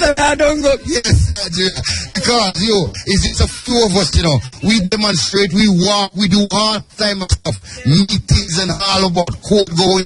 As a matter of fact, I was mentioned in the court going, but I was there. Yeah, and had most of the occasions, right? So I must be mentioned in the court going too. Yes, and yes, the organist man, we glad to see him, because when we was performing and working and doing this thing together, there wasn't a lot of people behind us. But now we got the beach. Thanks to God, and thanks to Mama Carla, who formed this group, and we joined with her. And there is no other one that we would want to do it, because she do it the right way, because we want. So anything you do and you want is the right way you did it. Yes. So but with time, God yourself for those who have come lately. Yes, you're welcome. Another way of saying it, you're too wicked. Alright. Okay, so you've been here for 20 odd years and go through a lot of challenges, but you're happy this morning. I'm very, very happy. Very, very happy. Victorious. And I must say morning to my mom and my lady and all who is listening. And I hope you all come down to Winifred Beach. My place is called the yard because there's a lot of us down here. And I prepare fish, lobster and chicken, banana fritters. As a matter of fact, this morning I got run down mackerel, boiled food and breadfruit and the other stuff, and we have conch and all this. And my son Odin, who's my stronghold, you know, he's behind me a lot, and Morris, and you know the whole works. We soon check him out. We soon check him. We soon check him. Last thing. Well, you know the regular. I didn't prepare. Oh, like tea and so. Yeah, well, for tea, it man do 30 tea and towers of leaf tea. Never do no really bag of coffee. Oh, we like the Thursday thing. We like the Thursday thing. Okay, this is Mitchell such ones on Thursday. All right, thank you very much, Duncan. Thank you so much. Thank you so much.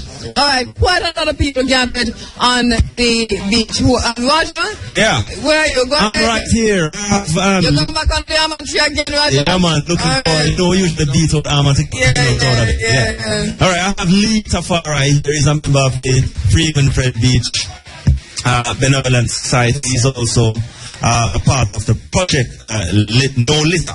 No Littering. Yes. Yes, sir. Yeah, man. So before you go into your thing, because there's something you have to do. Tell us quickly about the project No Litter. Well, I as an artist, lead for a musician. I know that a musician and artist have a lot of publicity, get a lot of attention. Yes. So I think of one thing that I could use to, you know, as a banner. This is the banner that when people see me or hear me, I want this to be the banner. For a serious situation here in Jamaica, that we throw a lot of garbage and burn a lot of garbage with no care for the environment. And that this is our home and this is our place. And Jamaican people are very cleanly people. But enough of the time we deal with yard as just our gate. And beyond our gate, we throw these whole heap of plastic bottles and these whole heap of styrofoam. If you think about it, when a person eats, most of the time we used to cook. But now we eat out. And all the time box food we see in a real box. Now it's in a thing named styrofoam, which lasts longer than people. So when I come out to the beach, I try to do a little cleaning up and such, and I try to clean up in the area and places where I go, not physically clean up. But I say that this has to start from within the minds of the people. Identify that we are in the paradise of creation, which is Jamaica. Perfect balance, perfect climate, perfect weather, best food, most strong, fastest man. We have all these things as our benefit that the Most High has blessed us with. And we're paid attention to in creation probably more than anywhere else. So we as Jamaicans have to be that example, and make the world know that no littering. We're not going to deal with it. I was saying, I sing a song also named Free Beach. Yes, because that's what I'm going to go to next. Yeah, Free Beach. And I see the manifestation that they cannot turn this beach no longer into a private beach. It is now going to remain public, and I look forward to coming to IRA FM in a couple of years from now and seeing that Jamaica is spotless when tourists come up and play them have to take off them shoes away the place clean. Alright, sir. So you have that no litter beat tongue for us. No littering. Yes. Yeah, man, we get shooting up here. You ready? Mr. Engineer, it's a public service announcement. No littering. Teacher, soon and very soon, we are going to see the King. Hallelujah. Hallelujah, we're gonna see the King. No littering, oh no littering, no littering, oh no littering. Mind, soul, body, and surrounding. Metal and mighty one, less land. Solution from pollution, emancipate from paper plates. Throwing garbage out the bus window as you don't eat. Soda buckles, scandal bag, bread bag, patty bag, plastic cup, candy wrapper, buckle stopper, bag, four bag, with it. Treat Jamaica like a rubbish heap. Litter bug. No littering, oh no littering, no littering, no littering. Mind, soul, body, and surrounding. Winifred, no littering, oh no littering, no littering, oh no littering. Mind, soul, body, and surrounding. My question. Would you stroke your bitch when you lay your head? Are you listening? Winifred, are you listening? Would you stroke your bitch when you lay your head? So don't you wait for Winifred instead. But I need to start to clean up sweet, sweet Jamaica. Mother Earth can look like inside of a rubbish bin. You're taking our treasure for trash this sin. We'll all have to answer to the most almighty creator. Winifred, no littering, oh no littering, no littering, no littering. Mind, soul, body, and surrounding. You know, my son, him like when I say it like this. I want to get my son like this to sing. Just go quick, quick, see that. That's what my son like when I sing it, see that. Better chat, power son, mighty one, let's roll on. Solution from pollution and recipe from plate. Join garbage out the bus window as you don't eat. It's a cockroach.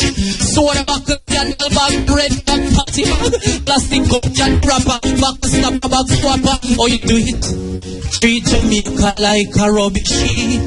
It's a cockroach. Yeah. Tafari, alright, Baba. Tafari, respect.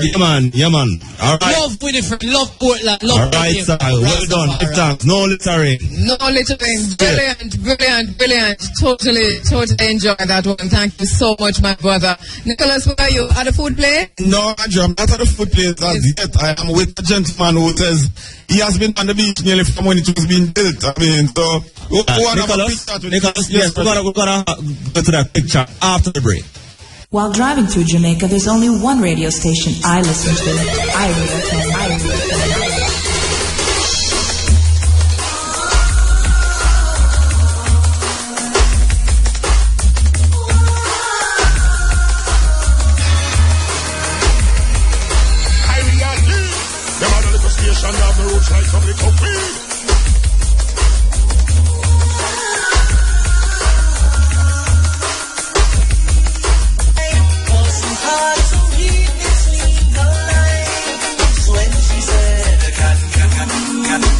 Welcome back. Thank you so much for joining us on Winifred Beach, and thanks so much for the crowd that has gathered here on the beach, the people who have come from all over who have gathered here on the beach. Nicholas, I know you're with someone, but just give me a minute since Cynthia has to go back to the fire. Let me just talk to Cynthia quickly. Yeah, man, but let's take a minute to talk to Cynthia before she goes back to the fire. Cynthia, I was talking to John Baker a while ago, and he talked about the celebrities who come into Portland and just come to Winifred Beach. You have run into quite a few, don't you? Tell me about the story with Celine Dunn. Yes, I was there once, and there were some people from Trident with John Baker, and I didn't know it was Celine who came here, and there were some Italian came to me and said, Cynthia, do you know who is that? And I was like, no. I said, yes, that is Celine. And I was like, wow. That was good. So you see a lot of different people from all over the world. Shaggy, this is Shaggy Beat. Buju Banton, this is Buju Banton Beat. But Marley, children, Rita Marley, all this is their beat. And before I leave, I want to say thank you to some special people. Even though they are not alive, but I still want to give them the honor and praise that they have done for us. First, Mr. John Maxwell. Mr. Maxwell is a hero. He left. He died and he left. And he said to me, Cynthia, listen to me, girl. Don't you give up. Fight the struggle. And I know he's not here around, but I know his family is supposed to be very proud of us. The other person is Mr. Carl Beckford. Mr. Beckford is a very nice man. I met him recent, and he said, Cynthia, continue your struggle. It's not finished, but continue. There's another person who was gone. Helmut, he owned Jamaica Ice Resort. I can remember when UDC came down to evacuate some building. Helmut was the first gentleman, white man on the beach at 5 o'clock that morning. I will never forget. And he came and he was there for us. So I'm telling you, there are a lot of people who show a lot of interest, who are 100% behind us. But I'm saying, thank God for what we have done and where we are reached. And people, don't be nervous. Don't be afraid. Continue the struggle, because we know this is Winifred Beach. This is for the poor people. This is for all different people. And all we need to do is ride together as one. Come together, work together, fight together, and let the struggle go on.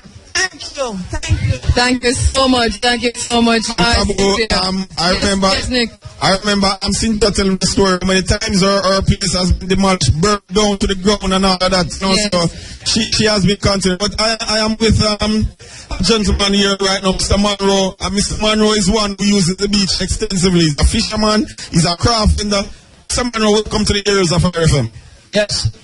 How long now have you been at Winifred Beach? Oh, 40 years we've been coming. I love Winifred Beach. Do you live in the area? Yeah, I live near the area.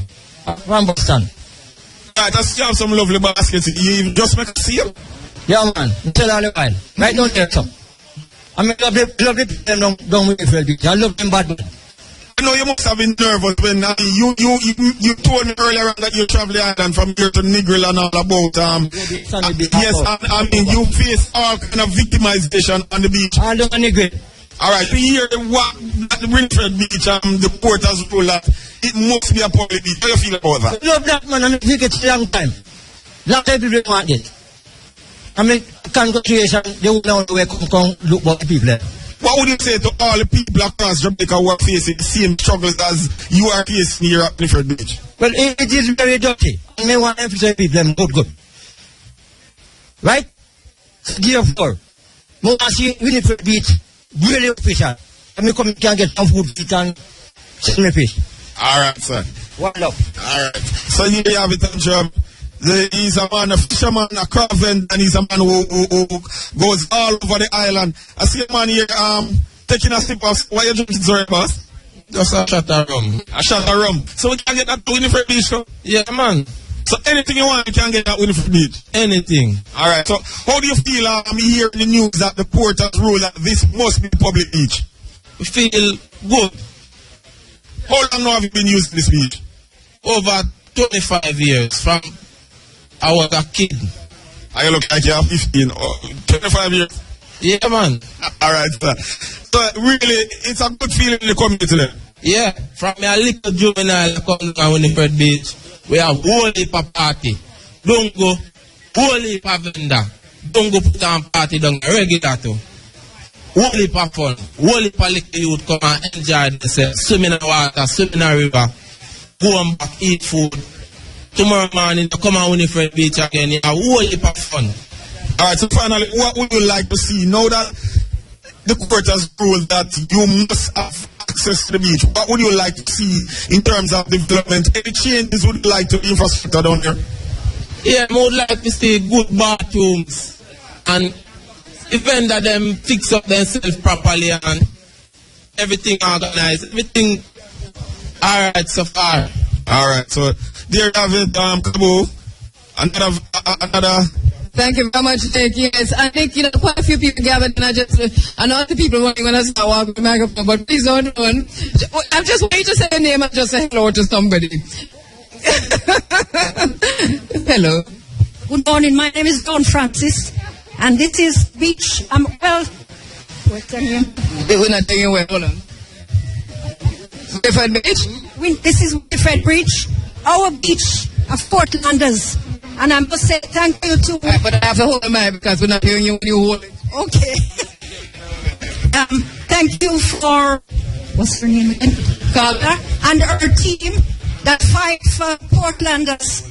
And I must say, we are very, very glad for the support of the people of Portlanders. Myself and my family has been supporting this place for many number of years since we were children. We used to go to Santan, call it, but it's called now Dragon Bay, and which people cannot go there. This is the only beach in Portland that we can go to without problem. This is tranquility for Portland. Thank you very much. Thank you so much. How are you doing, love? Not too bad. What's your name? My name is Pearl Powell. And Pearl, well, let me just give you a chance to start talking about Winifred Beach, because I know both of you together and you've been coming here for a long time. Yes, I've been coming here for quite some time. It is our beach, and we want it to stay a public beach. We listen to you every single Sunday. Thank you so much. We have been following this beach fight for quite some time. Really, this is our island. We have got to have these places so we can go. There shouldn't be anywhere in Jamaica that we cannot go. And we feel, most of us feel strongly about the fact that we should have our beaches all remain public. So we want to congratulate the people that have fought for it and keep up the fight. And we're all behind you. Thank you. Thank you so much. Very strong. Well said. Greetings. Greetings. What's your name? Dubal. Dubal from this area? Yeah. How often you come to Winifred? Almost every weekend. All right. Do anybody want to pick up? Yeah, big up my brethren them, I'm a taxi driver friend them. Big up my wife Carl, everybody. All right, we just take some big up now. Actually, you know, for a big up. What do you think about what's going on so far? It's really positive, and the turnout is very tremendous down here today to show the support behind the team that is fighting for the beach. We just want to say thank you to the community members who came out, and also to ensure going forward that the proper management structure is put in place. Because we don't want at the end of the day, the city give them the beach and can't manage the beach, the place full of garbage. We just want to ensure that it is managed properly, that we can say yes to really one victory. I know, actually, I was disappointed. I don't know about this. So the mayor and council for the area, Mr. Benny White, was invited to be here. He did agree to come in, but then he disinvited himself by saying that there are too many issues, and so that he didn't come. You know, to me, that is Mr. Benny White. Hold on, Mr. Benny White. Mr. Mayor. It don't look good. Greetings, sister. All right. Yes, Sister Andrea. Give thanks and praises and love for the high strength. Always defending the right. But this is Mama Fire. I really couldn't stay home today. I really laugh today, so because I am a warrior on the battlefield for truth and right. We give thanks to this step. When I reach here this morning, I remember Title, victory woman who fight for victory. And backlash, I don't know them come and take when me place at Portland around, so we have the big ground. So, me stand up with them people if you see the unity, because the unity is strength. And if we get unity, everything will accomplish. And from here, I know, say we go out this beach. To come every time we want to come and free up with yourself and enjoy ourselves, because I just so bad and I just so food place. For persons who are listening who might not know, you know, even those persons listening on the internet, and they apologize to our listeners on the internet because I know they broadcast it a bit choppy for those who are listening to the live stream, but you're still hearing us, so we apologize for that. But I know that for those persons who are living overseas who think that, you know, what Jamaica is an island, Jamaica is a paradise. Every time you hear about Jamaica, you know, you hear about the sand and the sea and fauna and so on, that you probably would not, you're finding it almost unbelievable that people are here on the grounds at Winifred Beach today celebrating this partial victory as a massive victory, the victory of being able to go to the beach. It not done good. It don't done good. If we are together here in our numbers, celebrating that them grant access to go to the beach. How many years of independence? How many years after slavery? They grant we access to go to the beach. Bongo Herman, you not turn good. You not turn good. No. Oh, this is babe? Yeah. There is Sandra. Big up yourself. What I want to say, up you mighty race, you can accomplish what you will. Andrea, enough big up today. Yeah, nice spiritual inspiration. When you sound the trumpet, we did it. Carla, big up to yourself. Sister P, big up to yourself. Our beach. Every summer, we have back to school street down here for the children. Them. All the rest of beach them in Jamaica, everything we want in Jamaica, all we have to do, stand up and fight we want. And 7 years, people them fighting and give thanks for victory. Hip hip, hooray! Hip hip, hooray! Big up Portland! And you can't stop any spirit. And Sister Dawn, you're somebody who when you just out down with your march, right? When I train with a march, and when we I say all the white people them fighting for the beach. And when we look and say we live there and we to fight, I am work with them. One down. Thank you very much, Sister Dawn. Sister Dawn, greetings, my brother. Greetings, sister. Yeah, I love Wagwan. And my name is Tyler, you know. And we have been fighting a long time. And we love our them coming and associate. Pick up all the people in our world. We have to one love. Everybody just get together a full beat and we love that. We love Wagwan. Pick up on yourself. Okay, my sister. Just want to remind some people who may remember. I wasn't here, but I'm told by people I am 70 and March. I'm told by people Thank you. That there was a time when young people were sent by their parents to this very beach to get water, seawater, because they were going to boil coconut oil. I don't know if any of you remember. So this beach has been a part of this and all the communities surrounding for many, many years. You know, I heard Sister P saying that Winifred Beach represents part of the cultural heritage of Portland. We invited the culture ministry and she couldn't, the culture minister, and she could not make that connection. I don't know if a spokesperson, was it a spokesperson who spoke for her?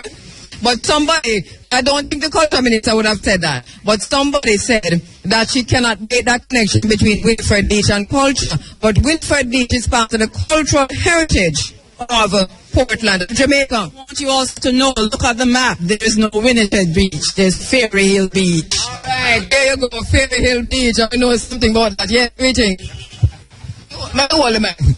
Well, I should say, good day, ladies and gentlemen, and welcome to the Winifred Beach. You know, it's a public beach because Miss Carla and Cynthia, they let it public to all Jamaica and the people of the world. So we so congratulate that we could get people from all over the world and make themselves welcome. So now that we can see that Carla and Cynthia is the godfather for the beach. You can say that Mara against you. Well, let's say that, you know. But never mind, but ask about the accent. Let me ask about your accent. Where you get the accent from? Godfather. Where you get the accent from? You know, you're talking ladies, children, and everyone. That is true. You can't say Godfather, you say Godfather. You go on about everything. No, it's okay. We understand what you're saying. All right, but you're just saying welcome to everybody, right? We gotta say to the people of Jamaica, we almost let the people come here in Jamaica from the foreign country. Now, some of we should be ashamed to see that a foreign person have to come here to save our beach for us.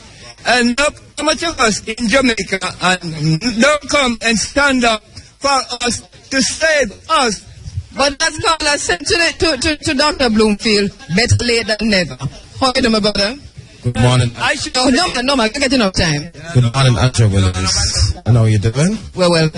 Well, I'm glad for the lady to fight for Winifred Beach. It's a very long time. And I appreciate everything she done for us, that we can have access to Winifred Beach. And I can't go too far because we're losing you.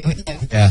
And normally, the last thing I have to say is a big up my friend in Clarence and Gabby. This is Willie. One love and take care, Ellie Skelly. God bless. My dad.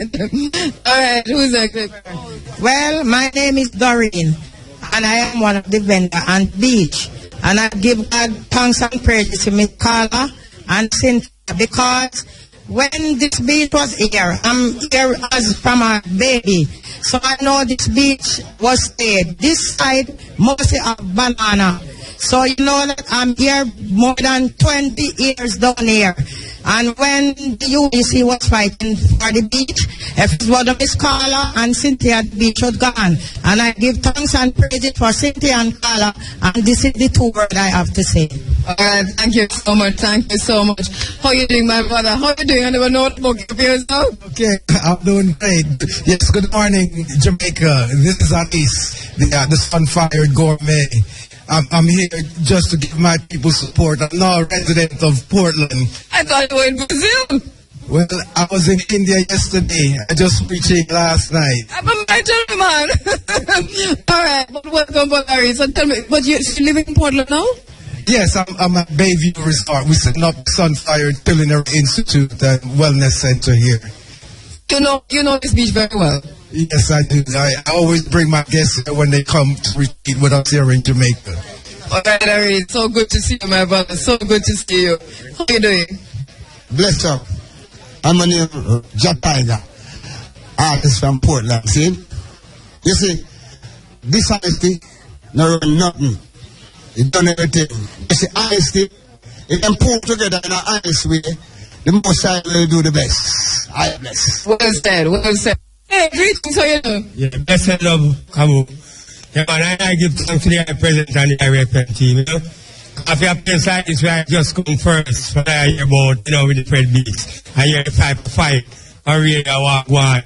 And I say, I always put out the energy, you know, to really situate that this be public to the people. And I give thanks, you know, I appreciate of it. I can't do more than what I really do, man. Just keep it up and be strong. Give thanks, give thanks, give thanks. Look at Herman, know everything. You just come? Yeah. How come? I'm good, you know. I've come. I couldn't mix this, you know. For I see you, remember me tell you, I got to bring forth repartation about that too. Hold on, talk, Bongo. Let's go and have some fun. I'm dancing because beach where there's a party. You know, we have wildlife. I should be able to give a line to you, know. You have a song that you will line out today? You know, man. Yeah. African woman, stand up with the African man in a Gideon and make him strong. See that? Alright. But Bongo, I'm good to see you. Peace. I'm Secret Selassie. It's good to be here for the first time. Great to see you. Great to see you. Bongo, I know you have a team. Who is the team? Greeting. Well, give thanks for you, IRFM, the people of Portland. Fight for the beach and win it. I forgot all over the island and search for the same situation and clear it up. Because it's ours. We are the government. See, it's wildlife. I know from wildlife that I want to big up all people who have old things. In a me old Corolla, because in a me old Corolla, and it was in a me old Corolla. She said she love me, she wanna be my lover. Big Winifred Beach. You don't care come Winifred Beach. That line that I wait for you now. For you in that old pool and you care come Winifred Beach. You don't care come Winifred Beach. Yeah, you understand. I want all the people in the area, we got a yard, come down to the beach now, and listen me. I am a drummer, I am a mugger, I am a chimney. And we're going to do a nice cup of fun and so the thing don't feel away. So leave in the house and come down here. Come enjoy this and full enjoy this. This is history. And we should be a part of this history. Give thanks to your Bongo man himself for that. Roger. Yes, Cabo, I'm there. With Jayut from the area. Jayut, what are your thoughts on the overall court ruling? Listen, man, first and foremost, I want to say thanks to Cabo and the IRFM team, you know, to be a part of this great initiative. Yeah, man. I see the people in my face, random idiots atrocities. And I agree to say never. It's to demolish them atrocities and see the people them grow wise and clever. Afar, play it. Fair real people. There you go. All of the senior people, man. Hey, hey, hey, hey, hey, hey, hey, hey. So I need equal rights and justice. Anything in my brain, can you feel my pain? I want equal rights and justice. It is in my vein. Feel my pain. I have burn corruptions. This man could confusions. Too much pollutions. That my selections. Too much deceptions of our 9 nations inflicted by demons. Why can't you understand equal rights? Yeah. All right, that is his message in regards to what is happening here at Winfred Beach, Cabo. Yeah, good to be here. Yes, thank you so much. So good, Roger. So good. Yeah. We just a few minutes to go inside of the program. A gentleman just come to me and says his birthday and he want to pick up himself. Come pick up yourself, man.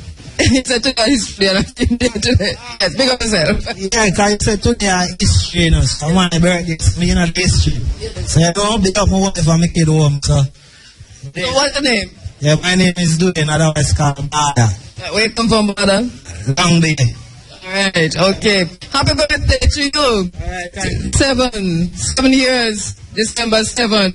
Make it historical. He's not 7 years old. No, yeah, it's not 7 years old. It's 7 years struggle. It looks like my 27. You're 27? Oh, 27. Oh, yeah, how much? 47. Put that 47. You're 7 in your birthday, then 7? No, 7 and 8. Alright. Nigga knows, I see some folks, well, not definitely with you, but near to you. See a lady came out with me and she's wearing the free Winfred Beach. I just talked to her. You just talked to Yeah, you see the horse, you see that the horse. I know the color, the horse ran because Dancer came here, you see the horse. It was rain. Yes, but by the way, as we talk about rain, it had actually, hold on. It has been rain in Portland for about 2 weeks straight, don't it? Up to Thursday. Even up when I came up here on Thursday, there was a lot of water was over there. The beach was under a lot of water. The parish no rain today. Today's the next day. Today's the next day. The rain is also next thing, but you know, because of the event that we have, we really appreciate the rain free. We talk so I walked about yesterday because when I came here Thursday, I was like flooded. Yeah, because we're not being a production meeting, and you told me that I had to buy, you asked me if name goulash or goulash.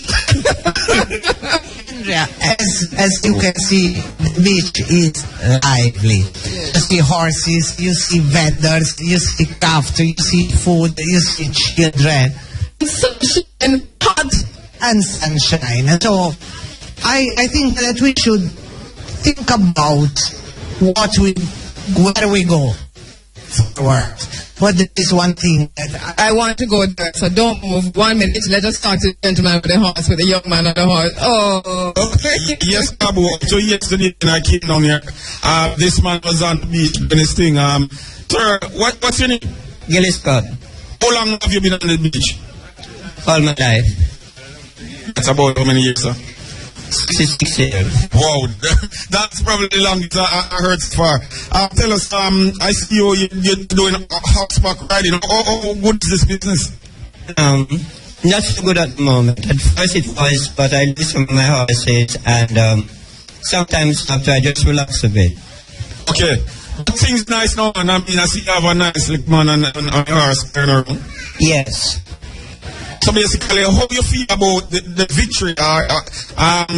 You know that the court has ruled that they can't really kick you off the beach. You can continue your horseback riding business. How I feel about it? Yes. Well, I go with the audience. I go with whatever the crew says.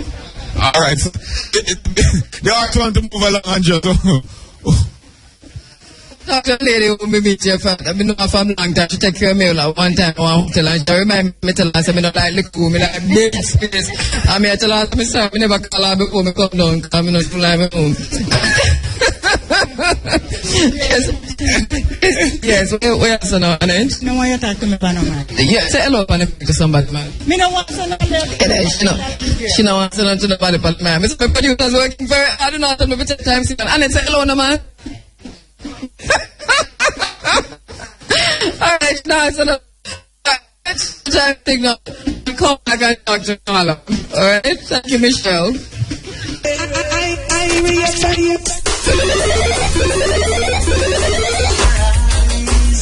Though she tried her best to hide the pain she felt inside, wasn't hard to read between the lines when she said, on any beach you Thank you very much, O'Brien. Thank you very much. O'Brien, there's a nice jingle that inside that, you know, good with very Africa. Alright, thank you so much for working, O'Brien, in the studio. And we kind of just close this session live on air, but long after we've wrapped, I mean, people are still coming in. I can see people coming into the short path with the shortcut, really. People are still driving down.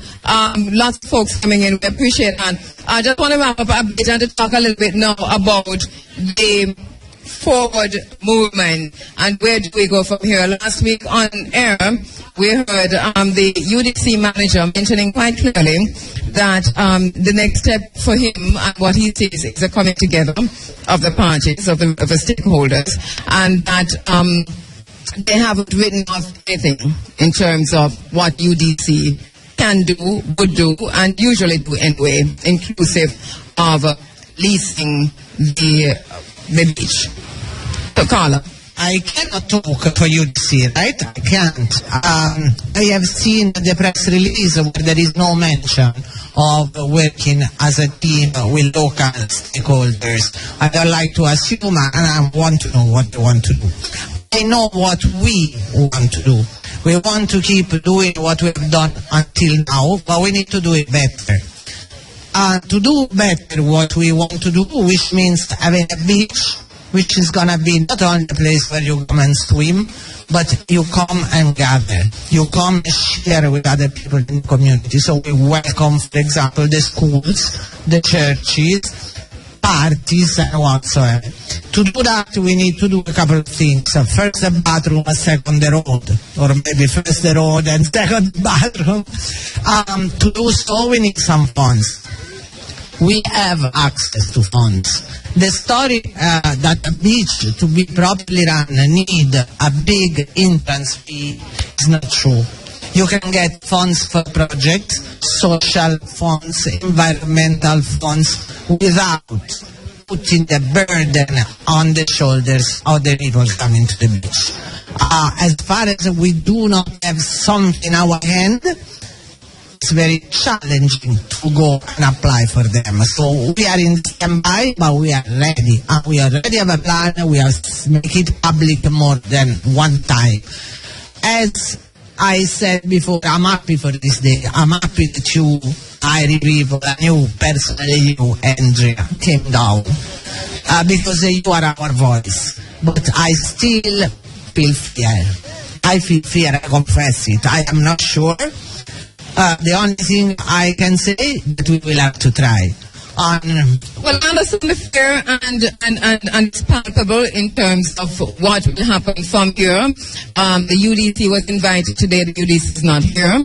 The mayor was invited. The mayor disinvited himself. And so that itself to me is sending a signal those who are gathered here today that collaboration is not necessarily on the top of the agenda right now for either the UDC or the mayor. The member of parliament came in and he said kudos to him. We will be listening back to the speech he made, the interview itself, and to keep. We have a moral obligation to remember, and that's part of what we're going to do. Right, we have more than obligation and we are ready to fulfill it. As you said before, if somebody wants to work as a team, is supposed to show up here. We are the same as usually on the battlefield, and we will say tomorrow is another day. It's not a holiday day, and everybody will go back where it's coming from. We will stand, we will stay. We are not Martin Luther King, but we have a dream. The dream is to have a free, peaceful, clean, lovely beach for the joy of everybody. All right, and I think that with that we can go forward, look forward to where the struggle goes from here. IRFM, Go Broadcasting Company, is a trustee, and we stand with the people. We heard John Baker from GJAMS today. He's also a trustee, standing with the people. Now, to me, those are two powerful organizations standing with the people. We ask the mayor, Benny White, will you stand with the people? We ask the UDC, the chairman, Eddie Knight. We ask the general manager, Mr. Malcolm, will you stand with the people? We're very happy to have had on our team and working very, very, very closely with the broadcast today, ensuring that it happened, and not to put it on the spot in terms of what the SDC is doing, but I know that the fact that you are here, Ashley Hope, means that you're standing with the people. Most definitely, this is definitely what we are encouraging, community taking action for change for themselves. So as part of our mandate, we are on board to support the organization, strengthen the organization, and partnering with the organization. Thank you so much, Aichi Hope. And Roger, Nick, we're wrapping this segment. You're standing with the people, Roger. I can see that. Yes, all the time. I just want to ask Aisha, in terms of government, you are government. Yes. Can no, Aishi, we're going to talk on behalf of the government? No, man, I'm saying that because the government, you're sure there's no conflict here. Can you answer that? Our mandate is community development. That is our mandate from the government. Is constituted in the Act, and the social development, that is our main focus, to work with communities to take action and participate in decision making through strong community-based organization, research, and development of projects and programs. I'm going to tell Muta that is you put Aisha on the spot. I just said, I know that is Muta make him up, bro. That is Muta make him up. I see the SDC, basically, they have petitioned the government to give groups a voice, a legal voice. So, I mean, SDC is probably one of the best agencies of government in terms of working for the people. So, you know, I she's a part of the good agency. We're sure about that because we just learned that Einstein, we're coming down and we need help from the SDC, and she said, all right, this is what you want, this is what you want, this is what you want. That's the first time seeing her since that, and it's all done. Well, we're glad that she has made it clear so that we don't have this perception that there's a conflict. So good. Yeah. No, it's an SDC, it's a UDC, two different things. I know, but government. No, man, that's two different things. No, not two different things. You can't say that. Yeah. No, we're learning this morning that the crown is different from the government, and the UDC might be the crown. Exactly. You never know. All right, so as we wrap things up, just a really, really lovely experience here today, Nick and Roger, and lovely sunshine. Yes, because I mean, when we came here, it was very dark, and it was a lovely sight to see day coming out of night, and how the sun is coming across and the beautiful sight of the beach. Yes. You know? Really nice to see the community and coming from through the hills and all over, people just filing in, children, adults, grandma, grandpa, everybody. It's really a lovely atmosphere. It's a family affair. It's a family affair. Very eclectic crowd on the beach here at Winifred Beach. You know, the first time I broadcast from Winifred Beach was a very weird situation. It is when mobile phones were just coming and they were massive. You might have the phone, but they could act as weapons. That one will cause seat for themselves. Yes, and I remember that I did my report somewhere in one of them street here. But it was all bush door, it had been inside here. And that was just some telephone call-ins. And it's interesting, it was politics. It's politics I'm talking about. This is a political issue that we are now facing here on Winifred Beach. A social issue, a political issue, and a cultural issue in terms of how we move forward. It is going to be rough. We can see that. The mayor is absent. The UDC is absent. Yes. And I think that's no surprise there. No surprise. It's an opportunity to say to the people, really, we are with you and we are going to do whatever we can to work with you to ensure that your dreams are realized. Missed opportunity. And shame on you, Mr. Benny White, and shame you, UDC, for not turning up here today. It's still not too late, though. But for Mr. Benny White and for the UDC, can we just say that it's still not too late? The people are going to be here on the beach for a little while longer. And it's the bongo man, the way drum already, you know. So you can still come and even just dance on the beach with the people. If that you can do. But this is all we're going to have to say goodbye for today. The struggle continues, but victory is certain. One of the things that we want to stress is that Winifred Beach is a model. And if this model is, if we don't see this model through to the end, then the prognostication for the other beaches don't look so good. And I suppose, but it's my thing, prognostication, I tell us it don't look so good.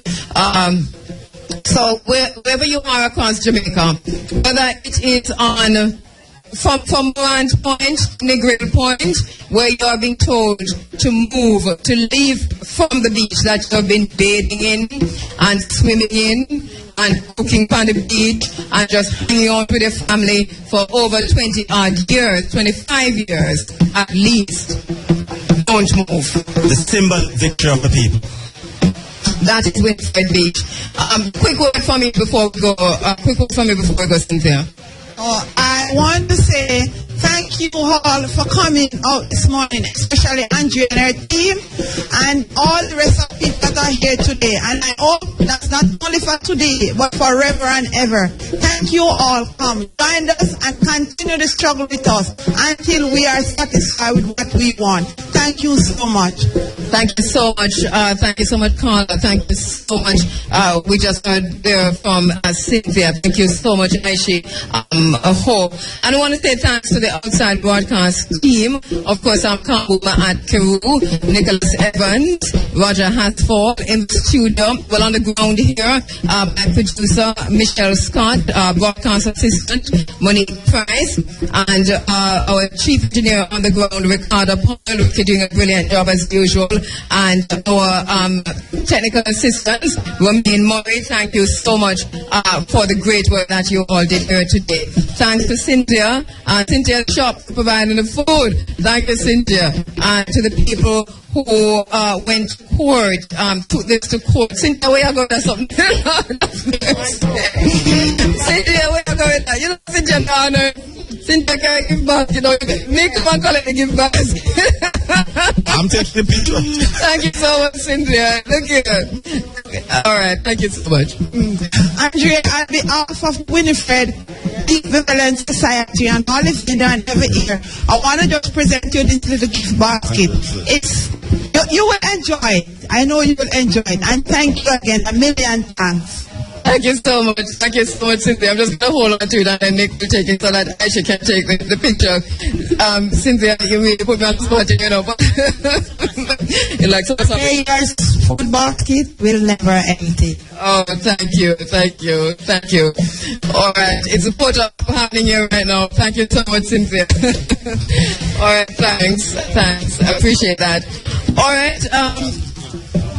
Once again, to Samuel King, who is deceased, Isilda Williams, Hortense Allen, Elfreda Williams, Barbara Simpson, Cynthia Miller, Carla Golato, Joy White, Albert Dunga Beckford, Doreen Simpson, Marjorie Simpson, Dimple Allen, Maurice Miller, Eric Rickard, Yvonne Rickard, the lawyer, Lola Campbell, and no, we're missing out a name or two. We're so sorry, but thank you so much to the team, Winifred Beach team, and to O'Brien Henry in the studio. Thank you, O'Brien. As we do that, Bongo Herman on the drums, on the grounds here at Winifred Beach. See you next week. Walk good and tell another one howdy. Everybody feel irate. when they listen to Irie, everybody love Irie FM.